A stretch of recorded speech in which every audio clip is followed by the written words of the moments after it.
Kotaro was a high school student who decided to live on his own and move into a boarding house. He and Kenji had been close friends ever since they were in grade school. The owner of the boarding house was a girl named Shizuoka, who was the same age as Kotaro. That day, Kotaro moved into room 106 of Corona House. The rent was incredibly cheap, only 5,000 yen. That night, Kotaro's father called to check on him. He had recently been transferred to a new workplace and was still adjusting to his new environment. Kotaro thought it would actually be a good opportunity for his father to find a kind woman and start a happier life. After ending the call, Kotaro turned off the lights and quickly fell asleep. He slept so soundly that even the strange shaking inside his room did not wake him up at all. The next morning, Kotaro went to his part-time job.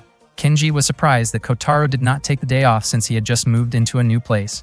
Kotaro explained that he needed to save money during spring break.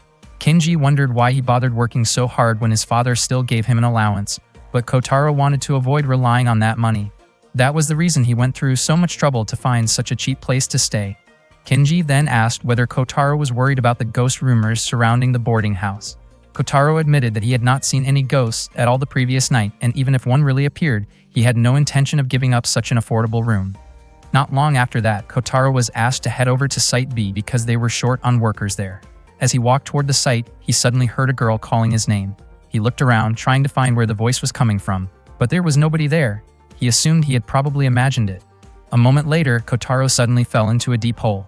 At the bottom of the hole, he found a statue of a woman. The mysterious voice told him that she had been waiting for him for an unimaginably long time, through countless days and nights. The statue then transformed into an incredibly beautiful girl who looked overjoyed to finally meet him. Their hands reached toward each other, but the moment felt distant and unreal. At that very moment, Kotaro was actually lying in a hospital bed with a head injury. Kenji, who was staying beside him, explained how he ended up there after collapsing at work from hitting his head. The next day, while heading to school, Kotaro still felt pain in his head. Shizuoka asked him what had happened to cause the injury. Kenji explained that Kotaro had fainted at work after hurting himself. Shizuoka worriedly asked whether he was really okay. At the same time, a girl was secretly watching them from the top of a tree, but the branch suddenly snapped and caused her to fall. Shizuoka reminded Kotaro not to do reckless things that would make people worry about him. Since he was staying at her boarding house, she spoke to him very politely, but Kotaro asked her not to be so formal because they were classmates after all. After school, Shizuoka asked Kotaro what he planned to do later that day. He replied that he still had something important to take care of. Kenji immediately teased him, assuming he wanted to spend time alone with the beautiful class representative. Kotaro could not understand why Kenji always assumed that guys only cared about chasing after pretty girls. He quickly left before the teasing continued any further. Kenji then told Shizuoka that Kotaro had joined the knitting club.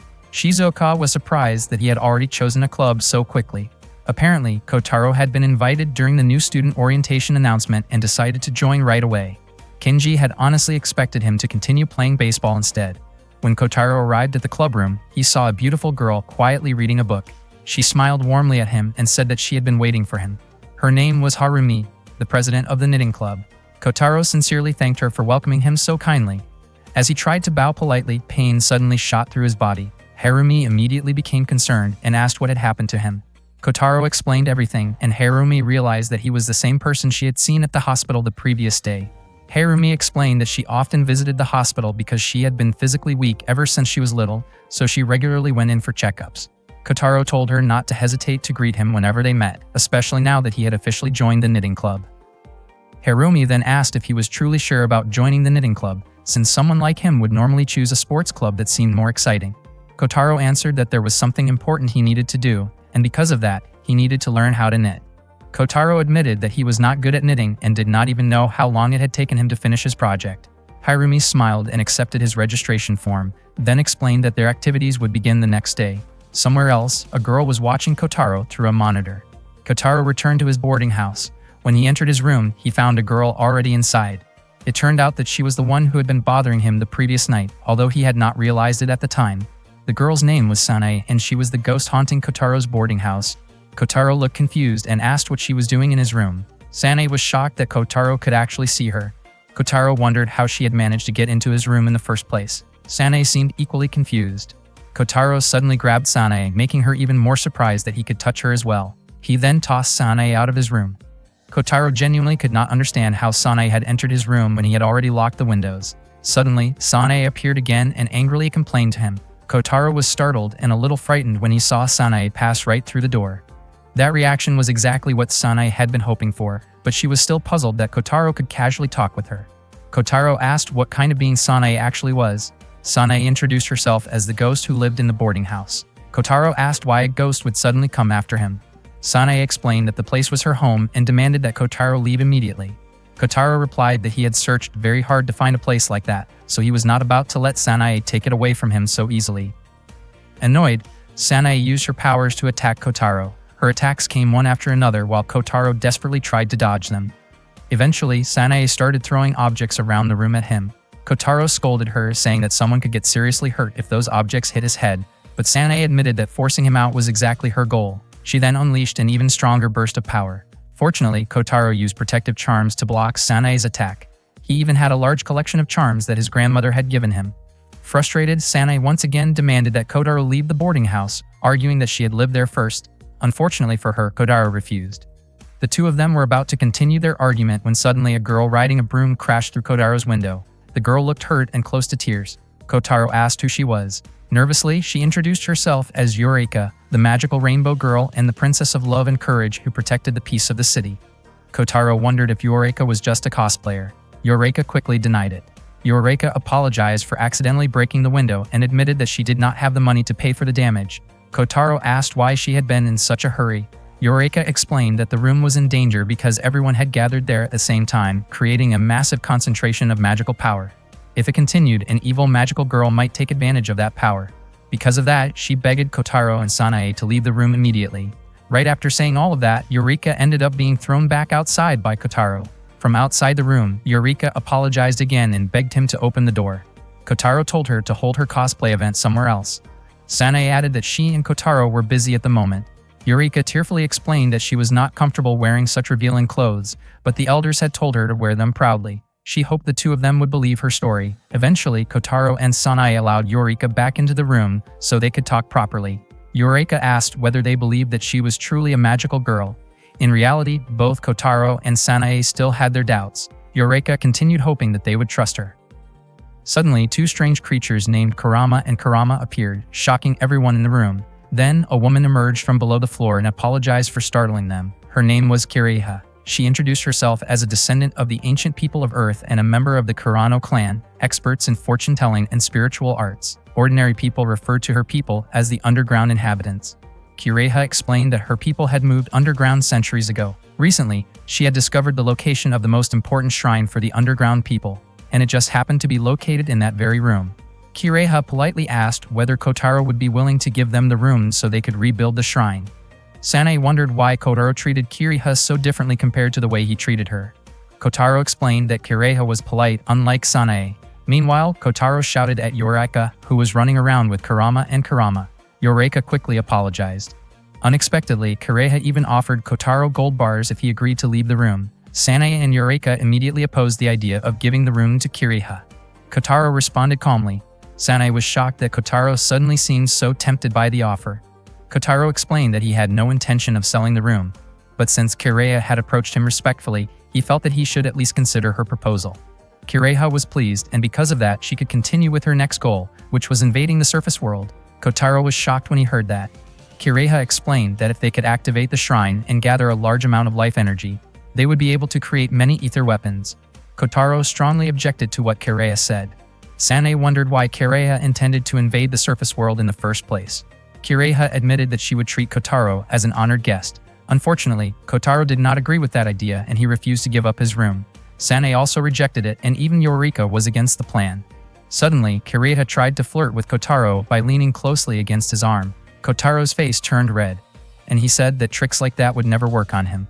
Kireha quietly teased him, saying that she had survived underground for thousands of years while wondering how long Kotaro could keep enduring the situation himself. Sanae became irritated because they were acting inappropriately in her room. Out of nowhere, a magic circle appeared on the wall. Kotaro hoped that another strange creature would not appear again, but a girl named Taya Malaise suddenly emerged, crashing directly into him. Taya Malaise immediately called Kotaro a shameless pervert. In the confusion, Kotaro accidentally grabbed her chest. Taya Malaise became furious and scolded him. Kotaro quickly explained that it had been a complete accident. He even said that he could barely tell whether he had touched her or not because everything happened so quickly. Taya Malaise grew even more annoyed after hearing his excuse. Sanae commented that the only chest someone could clearly notice would probably belong to Kiraiha. Tayamiles laughed and called them all a doomed species. She activated a device she referred to as the Blue Knight in order to prepare her weapon. Kurama and Kurama immediately got ready to block the attack. Once the attack was launched, the vibrations were incredibly powerful, and even Kurama and Kurama's magic circles could not withstand it. Kotaro then used a baseball bat to strike back, but Tayamiles possessed a protective barrier that prevented anyone from even touching her. Suddenly, Sanae appeared from behind and startled Tayamiles, causing her to lose her composure for a moment. Kotaro praised Sanae's quick thinking. They were surprised to notice that Tayamiles had underwear decorated with bear patterns. Sanae demanded that she surrender, but Tayamiles refused. She proudly declared that she was a princess of the Holy Fourth Order Galactic Empire. Tayamiles then ordered the Blue Knight to prepare a massive blast from the Genesis Buster. Kurama and Kurama detected an enormous source of power above them. Kiraiha opened the window and saw the giant attack approaching. The attack resembled an antimatter cannon. Everyone became worried that the strike could destroy everything around them. Kotaro begged Tayamiles to stop the blast, but she instead planned to continue firing repeatedly. At that moment, a woman named Ruth Kania arrived to stop her and explained that destroying a planet would violate the Galactic War Treaty. Tayamiles complained that everyone had been making fun of her appearance. Ruth Kania reminded her that her mission was to protect all forms of life within those coordinates. If Tayamiles destroyed the planet, she would be considered a failure and would bring shame upon the queen herself. After hearing that, Tayamiles finally deactivated the attack. Not long afterward, Shizuka arrived and asked what had happened there. She was shocked by the condition of the room. Shizuka became furious because the place had been completely wrecked. She harshly scolded everyone for the chaos they had caused. Shizuka warned them that they would regret it if they continued damaging the property or disturbing other people. They all gathered together and explained everything to Shizuka. She understood that everyone was fighting over the room. Even though their stories sounded difficult to believe, Shizuka decided she had no choice but to accept it. As the landlord, Shizuka declared that she wanted to settle the issue peacefully. She then asked everyone to sign an agreement. Once the contract was finalized, anyone who broke the rules would face consequences. Kotaro did not care about the others. The only thing that mattered to him was that he would never hand over his room to anyone. Ruth Kania, acting as Tayamiles' maid, explained that at the time, Tayamiles was taking an exam to become the heir to the Fordort Kingdom. The test worked by selecting random coordinates through a computer. Tayamiles' task was to turn the selected location into part of her kingdom. If she discovered intelligent life forms within those coordinates, she was expected to bring them under her rule. That was the mission assigned to her. After everyone learned the reason behind it, Tayamiles immediately ordered Kotaro to swear loyalty to her and hand over authority of the room right away. Kotaro refused without hesitation, saying that he was not going to give up his cheap apartment that easily. Sanae pointed out that she had been staying there for a very long time already. Kiraiha also revealed that she planned to build a shrine dedicated to her ancestors in that place. Tayamiles called all of them selfish.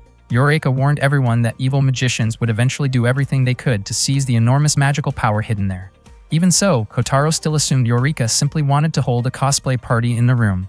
Sanae wondered why Eureka specifically chose that place instead of somewhere else. Eureka hoped that everyone would finally believe what she was saying. Kiraiha reminded them that Shizuka had forbidden any kind of violence, so they needed to settle things another way. Everyone started thinking about how to compete without fighting. Kotaro then suggested deciding everything through card games instead. Kiraiha explained the rules inside the room. The 5 of them each controlled one section out of 6 areas in the room. Altogether, the 6 sections were worth 180 points, meaning every centimeter represented 1 point of territory. Tayamiles asked if that meant they would compete for points through card games. Kiraiha explained that the winner would take points from the loser, which symbolized expanding territory. The first place winner would gain 3 points from the last place player. The second place winner would gain 1 point from the second to last player, while the third place player would neither gain nor lose points. Anyone who lost all their points would have to leave the room. The games would be played 5 times a day. Since everyone controlled their own territory, each person was allowed to choose one game they liked. Kotaro thought the rules were fair because everyone had different strengths. Eureka confidently said that Kiraiha and Tayamiles had never played cards before, so defeating them would be easy for her. The games finally began, but in the end, Eureka lost after facing Kotaro in the final match. Tayamiles finished in second place and demanded points from Kotaro. Kotaro became annoyed because Tayamiles was acting overly proud despite only placing second.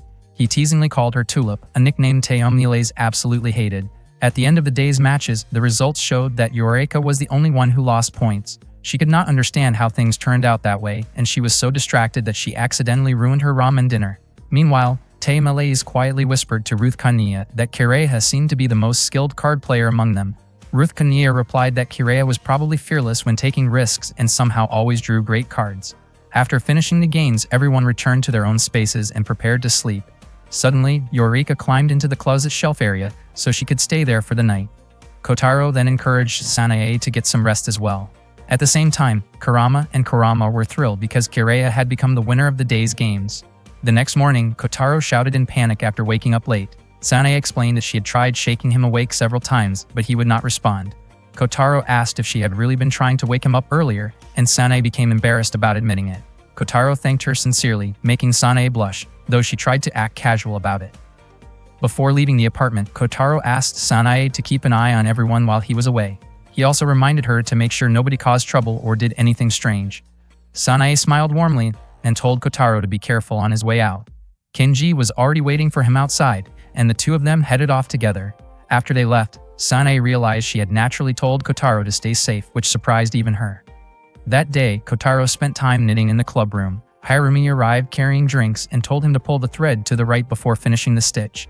Kotaro immediately realized that was why his knitting had felt strange earlier. Harumi said it was completely normal to make mistakes while learning. She also told Kotaro not to feel awkward around her.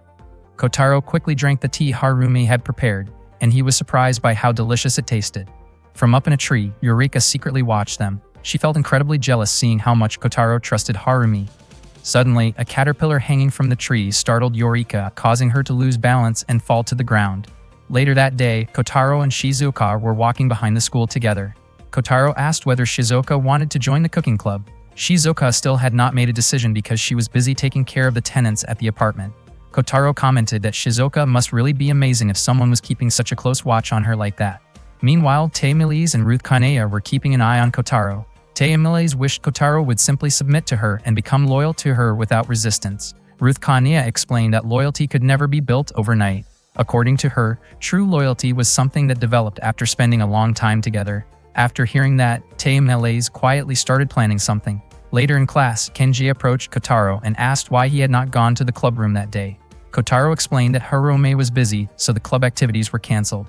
Kenji wondered why Kotaro did not just head home instead. Kotaro admitted that he had been thinking about all the chaos constantly happening at his apartment.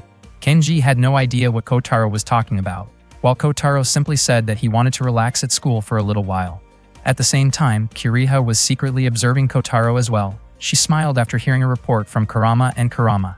When Kotaro arrived back at the apartment, he was surprised by Kiriha's appearance. Kiriha greeted him warmly and mentioned that she had been using the kitchen. She intentionally prepared a meal as a friendly gesture toward him, and she even said she did not mind if he ended up owing her a favor. In return, Kotaro agreed to help provide the ingredients for future meals. Kiriha looked delighted after hearing that. She grabbed Kotaro's arm and eagerly invited him to eat right away. Sanae noticed the situation and said that she wanted to eat too. Kiriha had also cooked for Ruth Kania and Tay Malaise as part of the agreement she made with them. Kotaro and the others then prepared to eat together. Seeing the large amount of food on the table, Sanae begged Kotaro to let her possess him for a while. Since she was a ghost, she could not eat normally, but she could experience food through someone else's body. Kotaro wondered why Sanae specifically chose him. Sanae admitted that she did not want to owe anyone else a favor. She pleaded with him again, explaining that it had been a very long time since she had last tasted food. Eventually, Kotaro allowed Sanae to possess him. At that moment, Sanae clung to Kotaro's back and wrapped her arms around him from behind. Kotaro asked if that was really all it took for possession to happen. Everyone was surprised by how simple and practical the process seemed, especially since none of them truly understood how ghosts worked in the first place. Ruth Kania then asked about Eureka. Kotaro assumed Eureka already had her own food, but Eureka sadly showed everyone her ruined instant ramen instead. Ruth Kania kindly offered to share some of her food. Sanae immediately protested and told Ruth Kania not to spoil Eureka too much. Kotaro pointed out that it was Eureka's own fault for ruining her meal, while Kareha added that Eureka had not helped with the cooking either. Eureka tearfully admitted that she had been hungry the entire time. Feeling sorry for her, Kotaro generously shared some of his food. In the end, everyone enjoyed the meal together. Sanae was especially happy because it had been so long since she last experienced eating. Kotaro openly praised Kiriha's cooking, saying it tasted amazing. Kiriha looked pleased after hearing everyone compliment her. Meanwhile, Tay Malaise continued eating and admitted that the food was actually pretty good, even if it was still different from the cuisine in Fortuna. Kotaro pointed out that Tayamilaze made too many comments when she could have simply admitted the food was delicious from the beginning. Tayamilaze became irritated because Kotaro kept calling her Tulip. Nearby, Eureka looked disappointed because she only received potatoes when she had really wanted meat instead. That day, the card game started up again. Kotaro became the first winner and quickly headed to the bathroom afterward. During that moment, Tayamilaze became convinced that Kireha must have been planning something after preparing dinner and calming the atmosphere. However, Kireha suspected that Tayamilaze also had her own plans. Sanae wondered what the two of them were truly trying to achieve. Kireha and Tayamilaze exchanged intense stares with one another. The next day, Kotaro was shocked by the arrival of several transfer students in his class. The transfer students turned out to be Eureka, Kireha, Tayamilaze, and Ruth Kania. Their teacher hoped that everyone would get along together. Kotaro could hardly believe what they had done. Sanae claimed that she had already tried to stop them because things had gone too far. Kotaro became annoyed and complained about how they had now decided to invade his school as well. The girls in class admired Kireha's beauty, and Kireha politely thanked them for their compliments. They mentioned that several boys had been staring at her constantly and warned her to be careful around disrespectful guys at school. Kireha responded with a sweet smile and promised that she would stay careful. Kotaro felt exhausted just looking at Kireha's perfectly polite smile, while Sanae commented that Kireha looked exactly like an honor student. The classmates also praised Ruth Kania and Tayamilaze for speaking Japanese so fluently even though they came from Europe. Ruth Kania explained that they had worked very hard to learn the language. The students became curious about what attracted Tayamilaze to Japan in the first place. It turned out that she enjoyed traditional Japanese music, especially the song that became famous during last year's Fire Drum Festival. Kotaro complained that Tayamilaze always spoke as if she knew everything even though most of her knowledge simply came from information she had already gathered beforehand. Meanwhile, Sanae concluded that all of the transfer students were definitely strange. At that time, Eureka was being punished by having to copy an entire book because of her poor grades.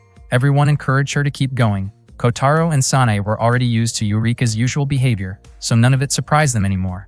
Kotaro wondered why they had come to a place that was supposed to help him relax. According to Sanae, it looked like they were trying to pressure Kotaro.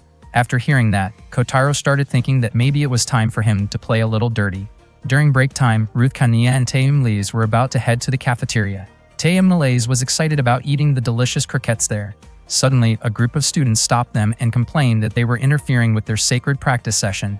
Ruth Kania politely apologized, but Tayamilaze looked ready to argue back.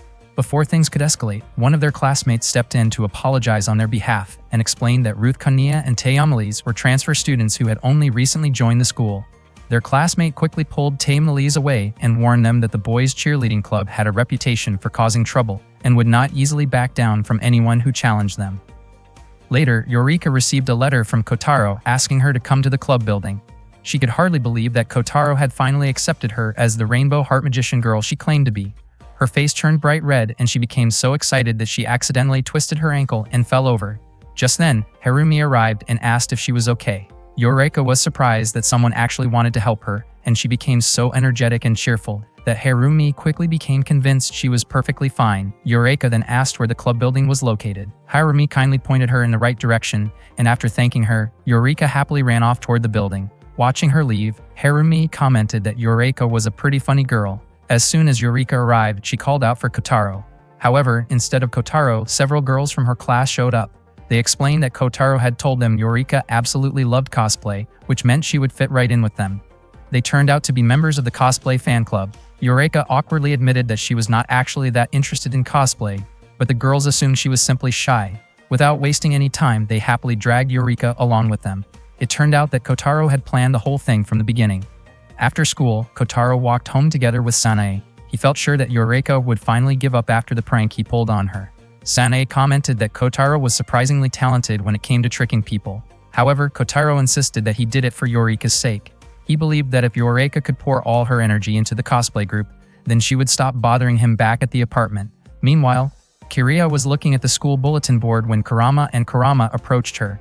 Kireha immediately told them to stay disguised. It turned out that she had become interested in the obstacle relay race competition. That night, Kotaro and the others gathered once again to play cards together. Eureka looked completely exhausted and was so tired that she did not even realize it was already her turn to draw a card. Surprisingly, Eureka ended up winning again that night. She had already won 3 rounds in a row, and it seemed like she was somehow getting even stronger. Sanae could not understand why the exhausted Eureka was performing better than ever, and she started to think Kotaro's cosplay plan had completely failed. Taya Malaise admitted that she was exhausted and barely felt motivated to continue playing cards. Kotaro agreed with her for once. Taya Malaise proudly assumed that Kotaro had finally realized his loyalty should belong to her, but Kotaro immediately rejected the idea without hesitation. Kiraiha noticed that sooner or later, everyone's exhaustion would catch up with them, so she decided it was finally her turn to choose the next competition. She suggested that they all participate in the obstacle relay race. Taya Malaise declared that this way they could compete fairly and honorably with the entire school as their witness, and she agreed to the challenge enthusiastically. Kotaro never expected them to challenge his stamina directly, but he accepted the challenge anyway. One day, Kotaro met Harumi and told her that he only wanted her and no one else. Harumi's face immediately turned red because Kotaro's words sounded like a love confession. However, it turned out that Kotaro was only asking Harumi to join the obstacle relay marathon with him. Harumi realized that she had simply misunderstood him. The competition required 2 people on each team. Harumi felt that she probably would not be much help. Kotaro already knew that Harumi had a weak body, but he told her not to worry because only the best result between the 2 teammates would count as the final score. That meant Harumi could stop shortly after the race started if she felt exhausted. Kotaro gently held Harumi's hand and sincerely asked for her help because he absolutely had to participate in the competition and win. He truly hoped Harumi would agree to support him. Harumi understood his feelings and decided to join him. Kotaro happily thanked her. Even though Harumi wanted to stay in the race until the very end, Kotaro reminded her not to push herself too hard. Meanwhile, Sanae was nearby secretly listening to their conversation. At the same time, Yorika was being measured by the members of the cosplay club after she mentioned wanting to participate in the obstacle relay race. The cosplay club president explained that they needed her measurements to prepare a costume for the event. After school, Sanae asked whether Kotaro was planning to train with Harumi. Kotaro said that he needed to stretch before the competition, then asked how Sanae's own preparations were going. Earlier, Kiraiha had allowed Sanae to choose who would represent her in the event. Naturally, Sanae chose Kotaro because she believed he was excellent in physical activities, especially while they were still under a temporary truce. Kotaro jokingly told Sanae not to regret her choice if he ended up losing. Sanae said she believed in him, but she also warned him to be careful around Kiraiha and Taya Malaise. Kotaro wondered how those two had already decided on their teams so quickly. At that moment, Kiraiha was practicing on the athletic field. Her training times were impressive and her friends were convinced that she would win the competition. Kiraiha herself felt that her preparations were going smoothly. She then asked Kurama and Kurama to investigate which pair from the track club was the strongest. Kiraiha had intentionally chosen a partner from the track club to increase her chances of victory. Meanwhile, Taya Malaise had successfully gained the loyalty of the male cheerleading club. They even addressed her as princess. Not long afterward, Ruth Konia contacted Taya Malaise and reported that she had detected 2 unidentified flying objects above the school grounds. The objects were hiding themselves using thermal electromagnetic camouflage and appeared to be spying on the area. Ruth Konia suspected they were probably Kiraiha's Haniwa dolls. After hearing the report, Taya Malaise ordered the Blue Knight to launch unmanned fighters against the suspicious flying objects. Ruth Konia reminded her that the written agreement prohibited direct conflict with Kiraiha. However, Taya Malaise argued that the objects could still belong to another group attempting to attack them. The unmanned fighters immediately launched their attack toward Kurama and Kurama. Fortunately, the 2 of them successfully protected themselves with shield barriers. They quickly counterattacked, and an intense aerial battle continued above the school grounds. Meanwhile, Harumi was practicing stretching exercises. Kotaro lightly tapped her and encouraged her to push herself just a little more. He carefully helped support her back while she stretched. Sanae watched the 2 of them from a distance. Soon after, Taya Malaise approached Sanae and asked who the girl beside Kotaro was. Sanae explained that the girl was Harumi, the president of the knitting club. According to Sanae, Harumi could practically be considered Kotaro's princess. Hearing that immediately irritated Taya Malaise because she believed she was far superior to Harumi. Kiraiha, who was also nearby, simply smiled and said that feelings like that could not always be explained logically. Taya Malaise did not understand what Kiraiha meant. Kiraiha then questioned what kind of logic Taya Malaise had used to justify attacking her. Taya Malaise replied that she had merely targeted 2 suspicious flying objects spying around the school grounds. Eventually, Kurama and Kurama succeeded in destroying the unmanned fighters, although they were left completely exhausted afterward. On the day of the competition, students gathered together to watch the event. The obstacle relay race featured all kinds of athletes and unusual clubs. Every club seemed eager to participate. There were 10 obstacles waiting for the contestants throughout the race. Some of the challenges required intelligence and strategy, so physical strength alone would not guarantee victory. Kiraiha asked Kotaro how he was feeling before the event began. Kotaro confidently said that he felt great and believed nobody would be able to defeat him. Kireha felt the same way and was equally certain that she would win. Soon after, Taya Miles arrived alongside the male cheerleading club, escorting her. She proudly declared that she would be the ultimate winner of the competition. The three of them exchanged intense looks with one another. At that moment, Sanae quietly felt that everyone seemed to have forgotten someone important. Right then, Yorika was escorted into the competition arena by members of the cosplay club. Kotaro walked over to Harumi and asked how she was doing. Harumi told him not to worry about her because she was determined to stay in the competition until the very end. The participants gathered at the starting line, and the moment the starting shot echoed through the field, everyone sprinted forward as fast as they could. The pair from the track club took the lead early in the race. However, once they got farther ahead, several people behind them suddenly fell down at the same time. Taya Miles was convinced that Kireha had something to do with it. One of the cheer squad members then ran while carrying Taya Miles on her back. Kotaro became extremely annoyed by the incident. He lifted Harumi into his arms and continued the race with her. He leaped over the crowd of fallen participants in front of him and tried to create as much distance as possible from the others. Kenji and Shizuoka could hardly believe that Kotaro had managed to pass them. Everyone who had fallen near the starting line eventually got back up and continued the race, except for Yorika, whose outfit had been torn during the chaos. Meanwhile, Kotaro faced a fairly difficult math problem. Sanae wanted to help him, but he refused because he did not want to cheat. At that moment, Harumi had already solved the problem, and Kotaro told her to go on ahead without him. Harumi hesitated, but Kotaro insisted that she should not waste time if she truly wanted to finish the race. Before long, Kotaro managed to overtake Taya Miles. He was certain that the previous obstacle had slowed down the impatient princess. Taya Miles became irritated and called Kotaro a foolish servant who only knew how to rely on athletic ability. Soon after, they arrived at the fourth obstacle, an eating challenge involving red bean bread. Kotaro ate the bread so quickly that Taya Miles commented that he looked as if he had not eaten in days. Kotaro checked on Harumi again and asked whether she was alright. Harumi admitted that she was not good at eating quickly, and she encouraged Kotaro not to worry about her because he needed to win the race. Kotaro immediately continued running. Taya Miles hurriedly finished her bread so she could catch up with him. The next obstacle involved reading difficult kanji characters. Kotaro made several mistakes while trying to read them, and before long, Kenji and Shizuoka overtook him. Kotaro became deeply frustrated. At the same time, Harumi was still able to keep running, though she quietly hoped her strength would last until the end. Yorika looked exhausted, and it seemed almost impossible for her to continue running in her damaged clothes. She wanted to stop and give up, but Harumi suddenly appeared beside her, reached out her hand, and encouraged her not to quit. Yorika said that she would never win anyway, and that nobody ever noticed or acknowledged her efforts.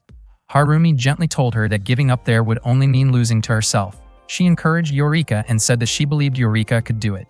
Touched by Harumi's kindness, Yorika decided to continue the race. The two of them introduced themselves to each other and kept running together. Meanwhile, Kireha still held first place while Kurama and Kurama continued cheering her on. The next obstacle required participants to cross narrow board pathways. Kurama suggested taking the wider route, while Kurama recommended the shorter one. With no time to think carefully, Kireha quickly chose the path she would take. At the same time, Taya Miles and Kotaro were running side by side while constantly trading insults. Sanae found their behavior strange because they could have run much faster if they stopped arguing. When they reached the board pathway obstacle, Kotaro immediately chose the shorter route, while Taya Miles waited for her race partner so she could be carried across. Kotaro was surprised by how easy her strategy was. Taya Miles proudly declared that there was no need for her to rush because she was a princess. Sanae became suspicious and felt certain that Taya Miles was planning something. Each pathway contained different kinds of obstacles, but the route chosen by Taya Miles appeared completely straight and free of hazards. Meanwhile, 3 students from the rugby club, sumo club, and judo club arrived at the obstacle area. They were searching for the person who had stepped on them near the starting line earlier, and all they remembered was that the person had been carrying a girl. They mistakenly assumed that Kenji was the culprit because he had been together with Shizuoka at the time. Kotaro quietly felt relieved that they had not recognized him instead. The 3 students approached Kenji and shoved him. One of the sumo club members lost his balance and accidentally triggered a hidden surprise device. A loud explosion suddenly rang out, shocking everyone nearby. Kotaro immediately suspected that Taya Miles was responsible for it somehow. Taya Miles casually remarked that the device looked similar to harmless surprise bombs used in her homeland. Kireha and Shizuoka became more cautious, realizing they needed to stay alert. At that moment, the students noticed that the route used by Taya Miles appeared safe, so many of them rushed toward it together. However, as they got closer, Taya Miles' race partner pushed them away, causing them to stumble, and more surprise devices suddenly went off. Someone managed to knock Taya Miles off the pathway, and multiple explosions echoed one after another across the course. Meanwhile, Harumi and Eureka continued running together. They believed that someone had probably already won the race by then, but they still kept pushing forward in order to reach the finish line. Eureka asked why Harumi continued trying so hard.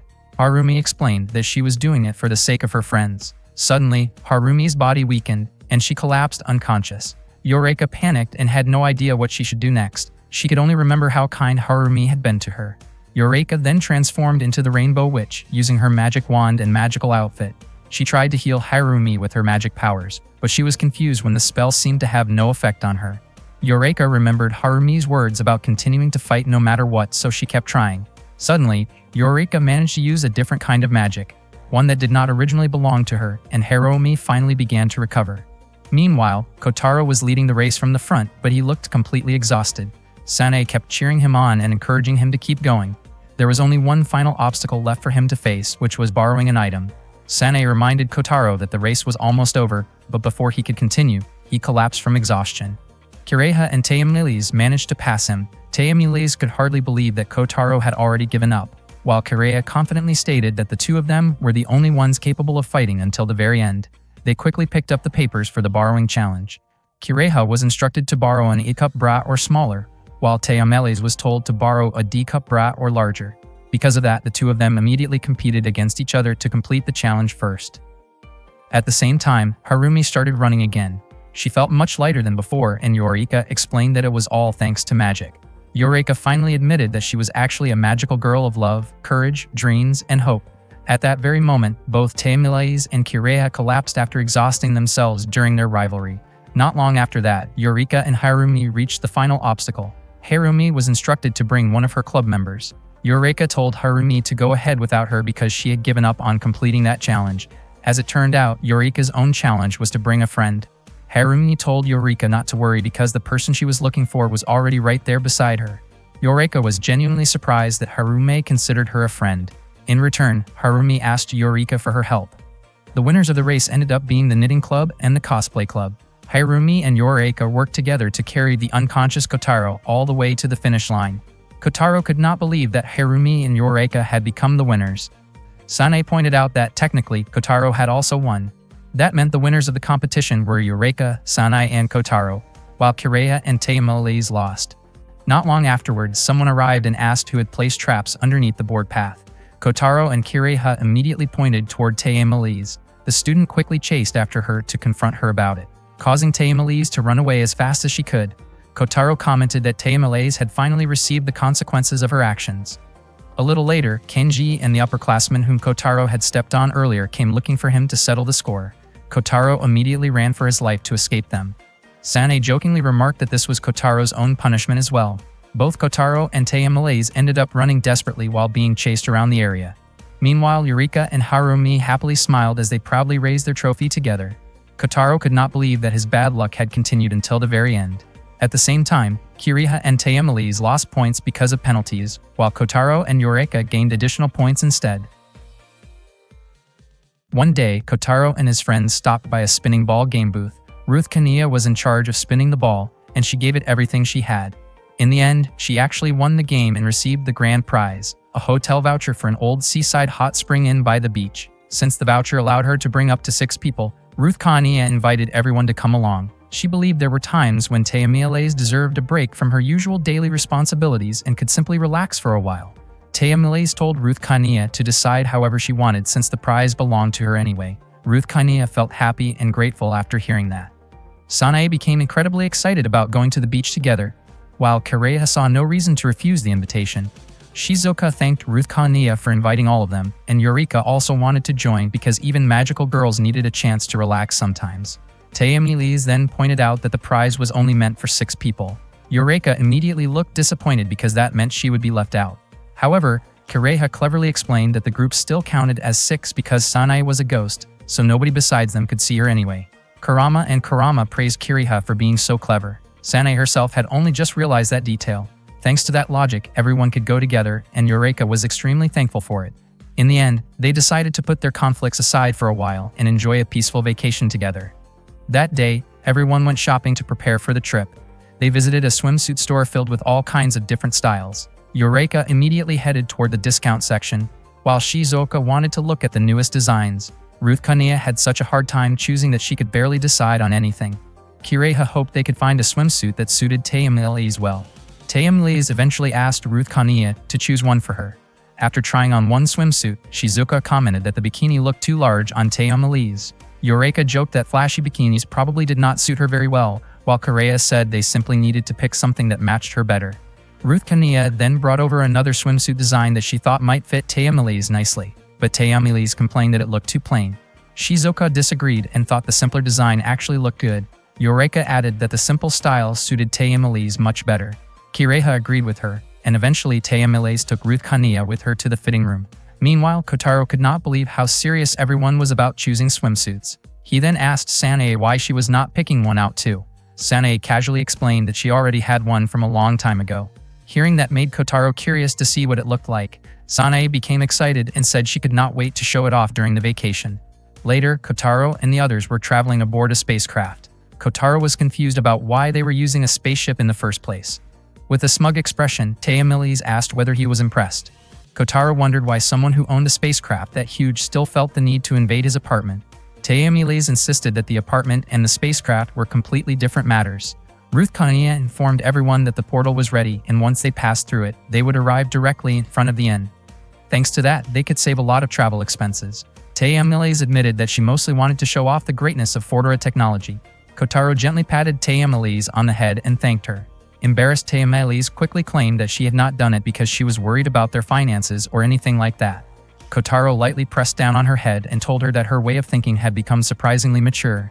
Feeling annoyed and flustered, Taemelis kicked Kotaro straight toward the portal. When they finally arrived at the inn, everyone was shocked. The place had originally been described as slightly old-fashioned and antique, but it looked far more run-down than expected.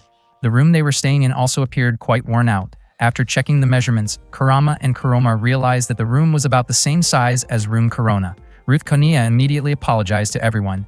Kotaro assured her that none of it was her fault. Honestly, he was already grateful that they could enjoy hot springs and spend time at the beach together. Sanae then mentioned that something about the inn room felt strange. Hearing that immediately frightened both Kotaro and Eureka. Shizuka calmly told them not to worry because she had brought several ghost-repelling items that were left behind by a previous tenant from her apartment building. Kotaro grabbed a decorative sword and almost swung it towards Sanae before stopping himself. Sanae became irritated and asked whether he was seriously trying to get rid of her. Kotaro replied that he doubted something like that would even work on Sanae anyway. Instead, he pulled out a charm given to him by his grandmother and started teasing her with it. While everyone was having fun at the beach, Kotaro suddenly ran into members of the cosplay club. He asked if they were really planning to swim while wearing maid outfits like that. It turned out they were actually holding a club meeting.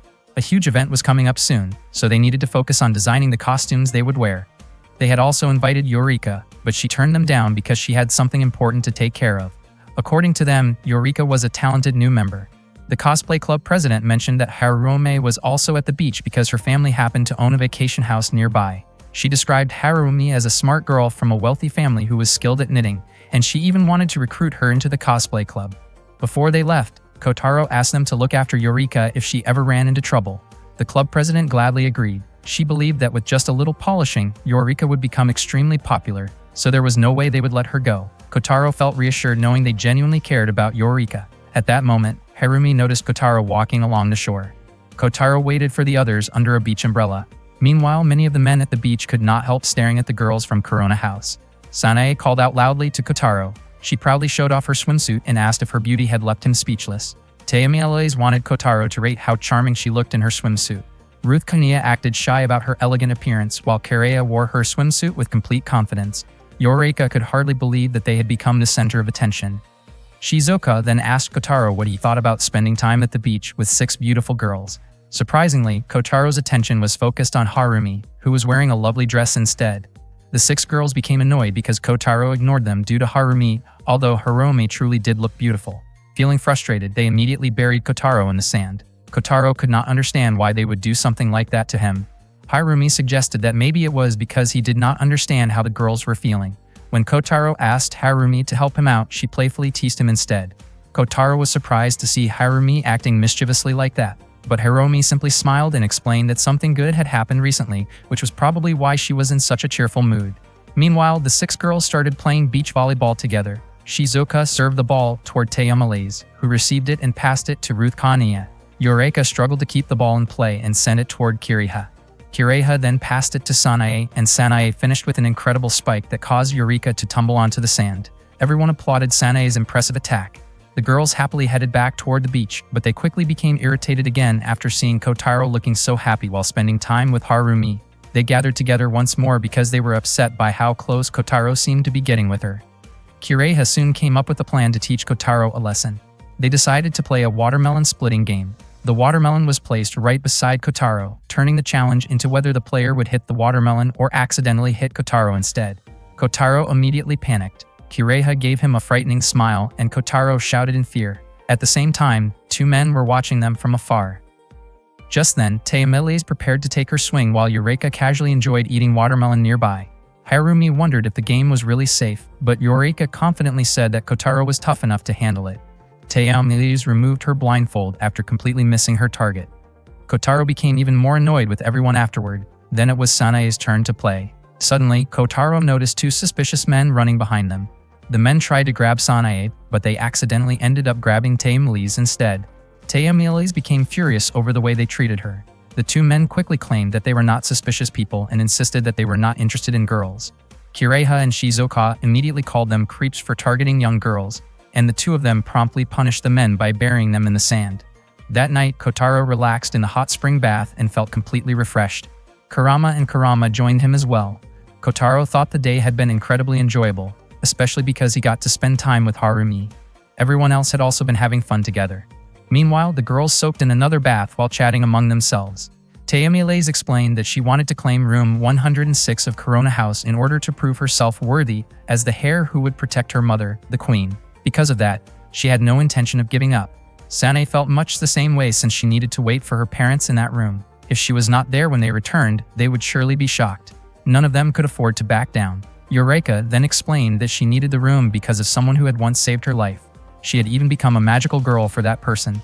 That person had been hurt while trying to protect her, so there was no way Eureka could simply give up. Even if it put her in danger, caused arguments with her family, prevented her from returning home, or left her all alone, she still believed that person had sacrificed just as much for her. Kiriha could not give up that easily either. She was fighting for the prosperity of her people, and besides that, there was still the jet coaster. When she was little, she once ran away before riding it because she had been too scared to get on. Now she believes she could finally ride it again. Everyone had their own reason for staying and fighting to claim room 106 as theirs. The competition only seemed to grow more intense, and every one of them believed they could come out on top. At that moment, Kotaro could hear his friends happily enjoying their vacation. He felt grateful that all of them had been able to come to that place together. That night, everyone slept peacefully. In the middle of the night, Kotaro, who was deeply lost in a dream, unconsciously wrapped his arms around Ruth Kaniya. Ruth Kaniya's heart raced when Kotaro held her tightly. Her face turned bright red, and she did not know how to react. Soon, she realized that Kotaro was only dreaming and had mistaken her body for a tree with a beetle resting on it. Ruth Kaniya became annoyed after realizing that Kotaro was not actually thinking about her at all. Frustrated, she smacked him hard and called him an idiot. The next morning, Kotaro apologized to Ruth Kaniya, while the girls scolded him for going too far. Kotaro pointed out to Sanae that she already knew he moved around wildly in his sleep. Sanae admitted that it was true, but she still thought hugging someone while sleeping was way too much. She complained that Kotaro seemed more interested in beetles than girls. Kotaro explained that the beetle in his dream had been gigantic, so of course he had gotten excited about catching it. According to him, catching a huge beetle was every boy's dream, and he dreamed about it every summer. Hearing that only made Ruth Kaniya more irritated because she felt Kotaro cared more about beetles than her. Upset again, she hit Kotaro once more. That night, Kotaro took a walk along the beach. He thought that if things kept going like this, he might not even be able to return to the room anymore. Suddenly, he ran into Kiriha. Kiriha asked if he was enjoying a late-night stroll, but Kotaro described it more as running away or backing down because he knew his place. He then asked about the card Kiriha was holding. Kiriha smiled, knowing that other people would probably find it strange seeing her treasure a card like that. Meanwhile, everyone else was sleeping soundly, and Sanae eventually went out to look for Kotaro after he failed to return to the room. At that moment, Kiriha explained that the card had been given to her by someone very special to her. Even after receiving it, she never saw that person again. She missed that person deeply, even though she did not know what she would do if they ever met again someday. Sanae floated outside to search for Kotaro, and soon found him together with Kiriha. Just as Kiriha and Kotaro were quietly looking at each other, Sanae suddenly appeared and startled them both. Unfortunately, she was struck by the protective charm Kotaro carried, causing her to fall. Sanae asked why Kotaro still kept the charm with him and wondered if he was uncomfortable around her. She believed anyone would feel uneasy having a ghost in their room.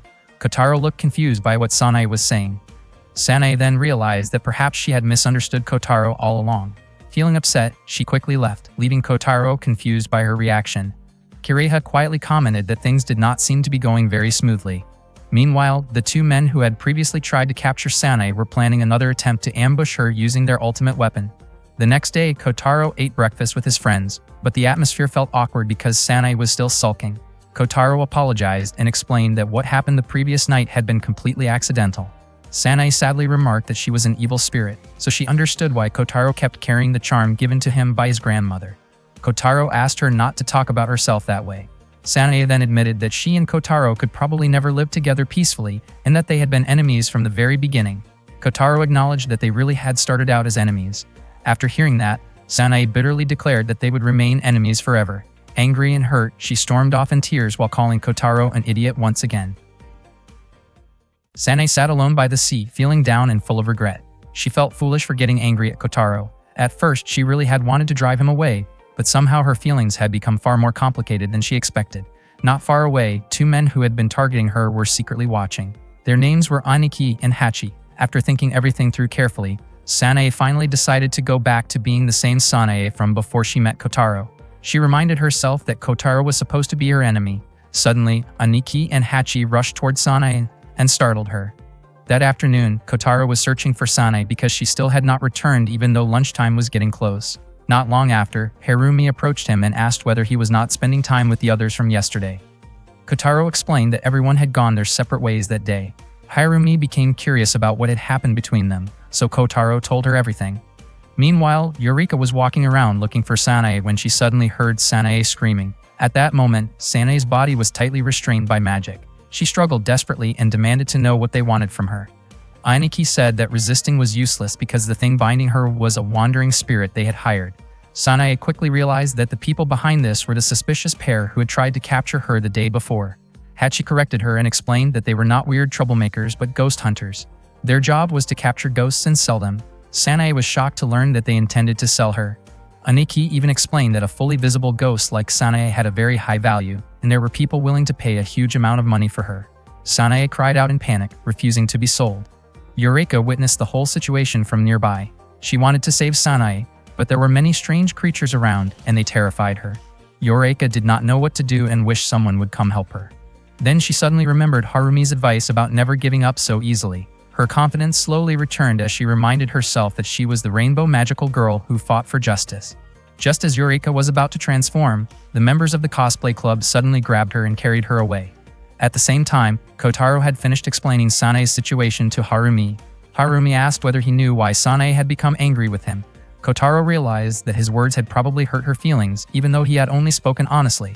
Usually, Sanae would react casually whenever he said things like that, which was why he could not understand why she suddenly became so upset this time. Harumi seemed to understand Sanae's feelings. Meanwhile, Aniki and Hachi carried Sanae away in their car. Sanae shouted that she refused to let herself be sold by them. A ghost girl traveling with them told Sanae that she should just give up. According to her, Sanae would probably end up in a much better place after being sold. Sanae immediately rejected that idea. The ghost girl then wondered whether Sanae even had a place she could return to. Sanae answered that she lived at Corona House Room 106. Hearing that, the ghost girl pointed out that Sanae had gotten used to bothering the residents there. She explained that nobody wanted to live in a haunted house. Hearing those words reminded Sanae about the way Kotaro had treated her. The ghost girl continued by saying that living people only saw ghosts as nuisances. People sold charms to drive ghosts away, and even if they accepted ghosts, it usually meant they simply tolerated their existence and nothing more. Sanae slowly realized the painful truth behind those words. Meanwhile, Harumi gave Kotaro an analogy. She explained that she and Kotaro were senior and junior members in the same club, but at the same time they could also simply be described as people who just happened to join the same extracurricular activity. In a similar situation, if Kotaro ever said something like that to her, she would probably cry and run away. Harumi explained that even if Kotaro's words were technically true, people's perspectives changed after spending time together and sharing experiences. She wanted Kotaro to see her as a friend. Kotaro was surprised and began wondering if Sanae also wanted to be seen as a friend.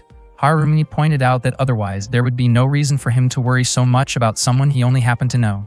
Kotaro then remembered Sanae's expressions whenever they were together. After that realization, he excused himself and hurried off to search for her again.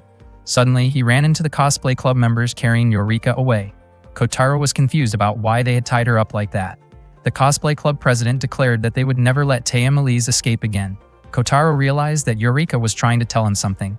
He asked the cosplay club president for permission to speak with Eureka for a moment, and fortunately they allowed it. Eureka told Kotaro that Sanae had already been captured by ghost hunters before she even had the chance to do anything. After hearing that information, Kotaro thanked Eureka and immediately left. Eureka felt confused about why Kotaro had suddenly abandoned her like that. Kotaro returned to the inn and informed everyone about Sanae's kidnapping. He finally realized that the two suspicious men from the previous day had actually been targeting Sanae all along. It also seemed that they had received help from a ghost, which prevented Sanae from escaping. The first thing they needed to do was figure out Sanae's current location. Shizuka brought out a ghost tracking device and confidently explained that they could track Sanae down with it. Kotaro quickly activated the machine, but to everyone's surprise, it suddenly exploded. Kotaro could not understand how it had failed so dramatically. Kurama explained that the ether shock had likely caused the malfunction, and the device itself was too old to withstand that kind of disturbance. Shizuka apologized to everyone, but Tayamilise assured her that it was not her fault and suggested they move on to another plan. Unfortunately, the technology from the Fordora Kingdom did not include any devices capable of tracking ghosts. Kireha offered to help and asked Kurama to handle the search instead. The two of them used the power of the Mikora beam, a special light emitted from their eyes, to locate Sanae. Kotaro wondered why everyone was so willing to help Sanae. Kireha told him not to think too deeply about it because she fully intended to collect favors from them later.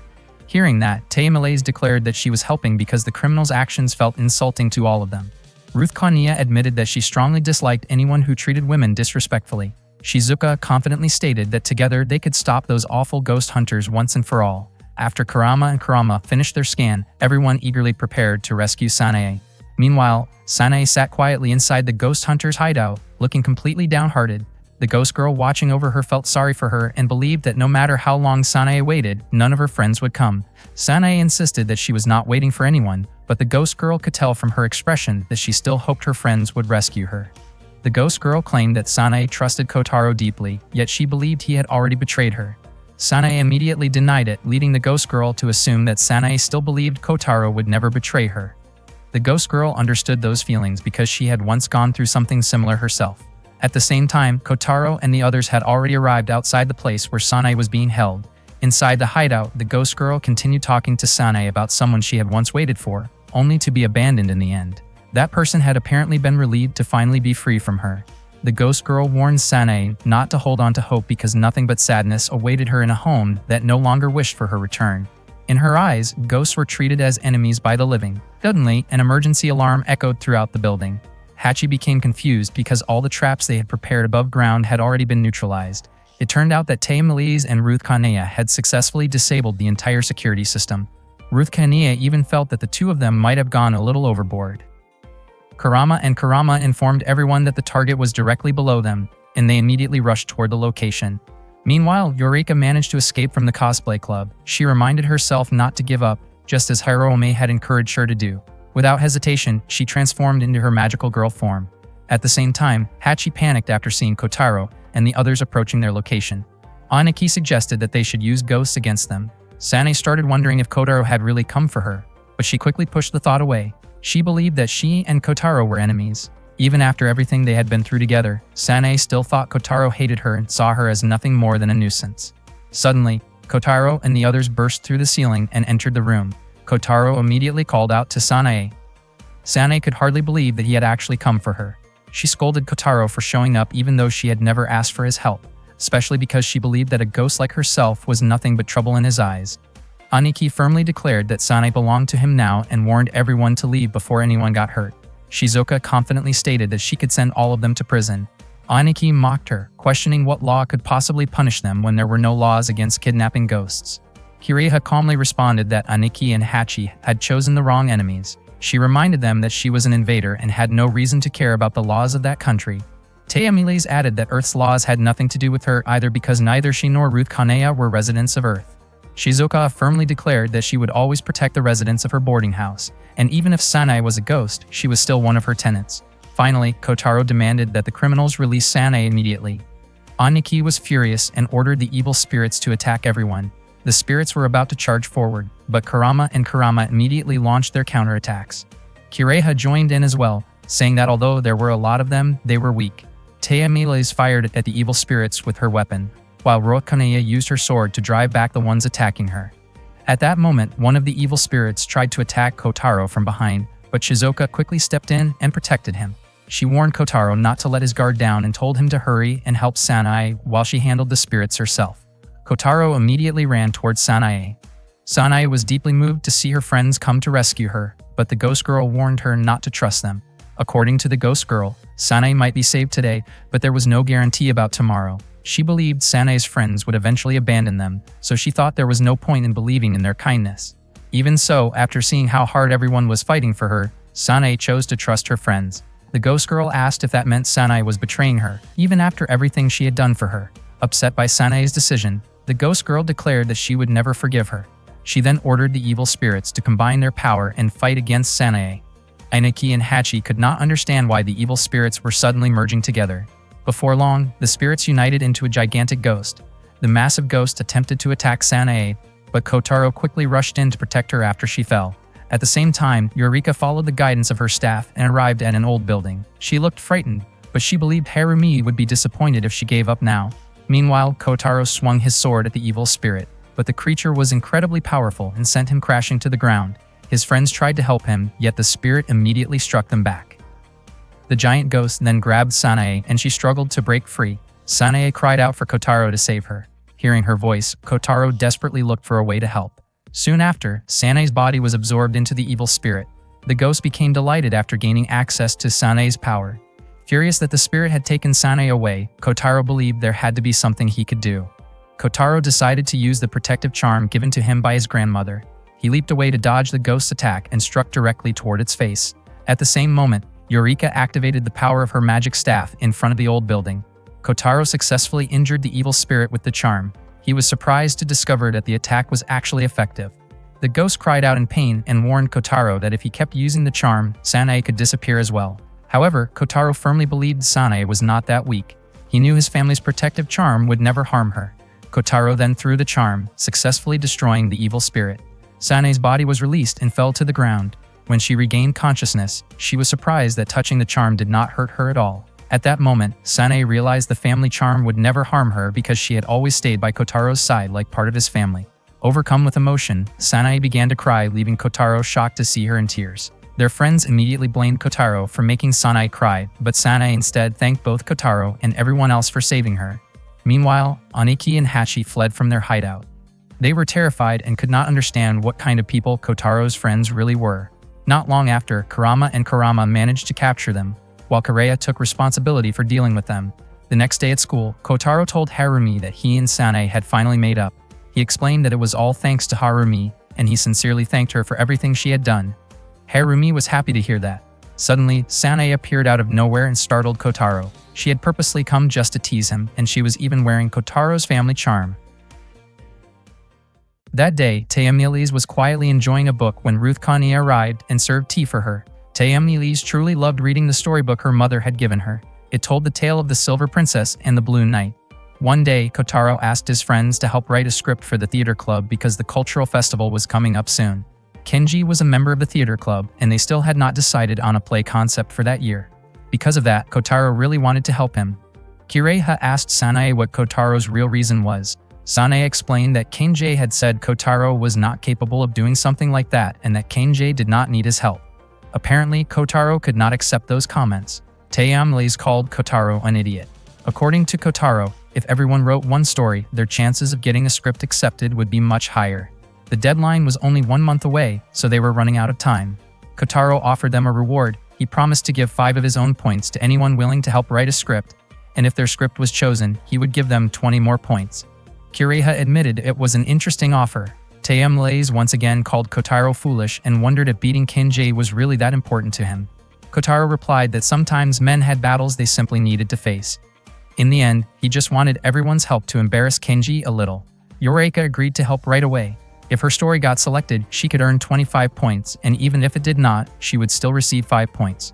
Kotaro encouraged her to do her best so her story would be chosen. Taemin accepted the offer as well because she believed a master should grant the wishes of her servants. Sanae was also interested in helping Kotaro, especially since the two of them had already called a truce. Kireha reluctantly joined because she did not want Taemin catching up to her score. Kireha was currently ahead by 3 points. Still, aside from that, she genuinely wanted to help Kotaro. Hearing everyone agree made Kotaro even more confident that he could make Kenji feel embarrassed. That night, all of them started thinking about what kind of story they should write. However, it turned out to be much harder than they expected. Not long afterward, Ruth Kania informed Taemin that she needed to return to the Blue Knight to analyze some data. Taemin said she would join her soon because she had already come up with an idea for her story. Kotaro was surprised that Taemin had figured something out so quickly. Taemin proudly claimed that her intelligence was naturally far beyond that of an extinct creature like Kotaro. Kotaro got annoyed because she had insulted him again. Ruth Kania left shortly after to prepare a place for Taemin to write. A little while later, Eureka arrived asking for help. The vice president of the cosplay club had asked her to look after a pet during a move. Kotaro wondered what kind of animal it was. Eureka carefully brought it out, and to everyone's surprise, it was a beetle. Kotaro stared at it in shock. He called Eureka foolish and could not understand why she had brought something like that into the apartment. Eureka immediately started apologizing tearfully. Sanae wondered why Eureka always gave in so easily in situations like that. Taemin asked whether the insect was dangerous. Kireha explained that it was a rhinoceros beetle.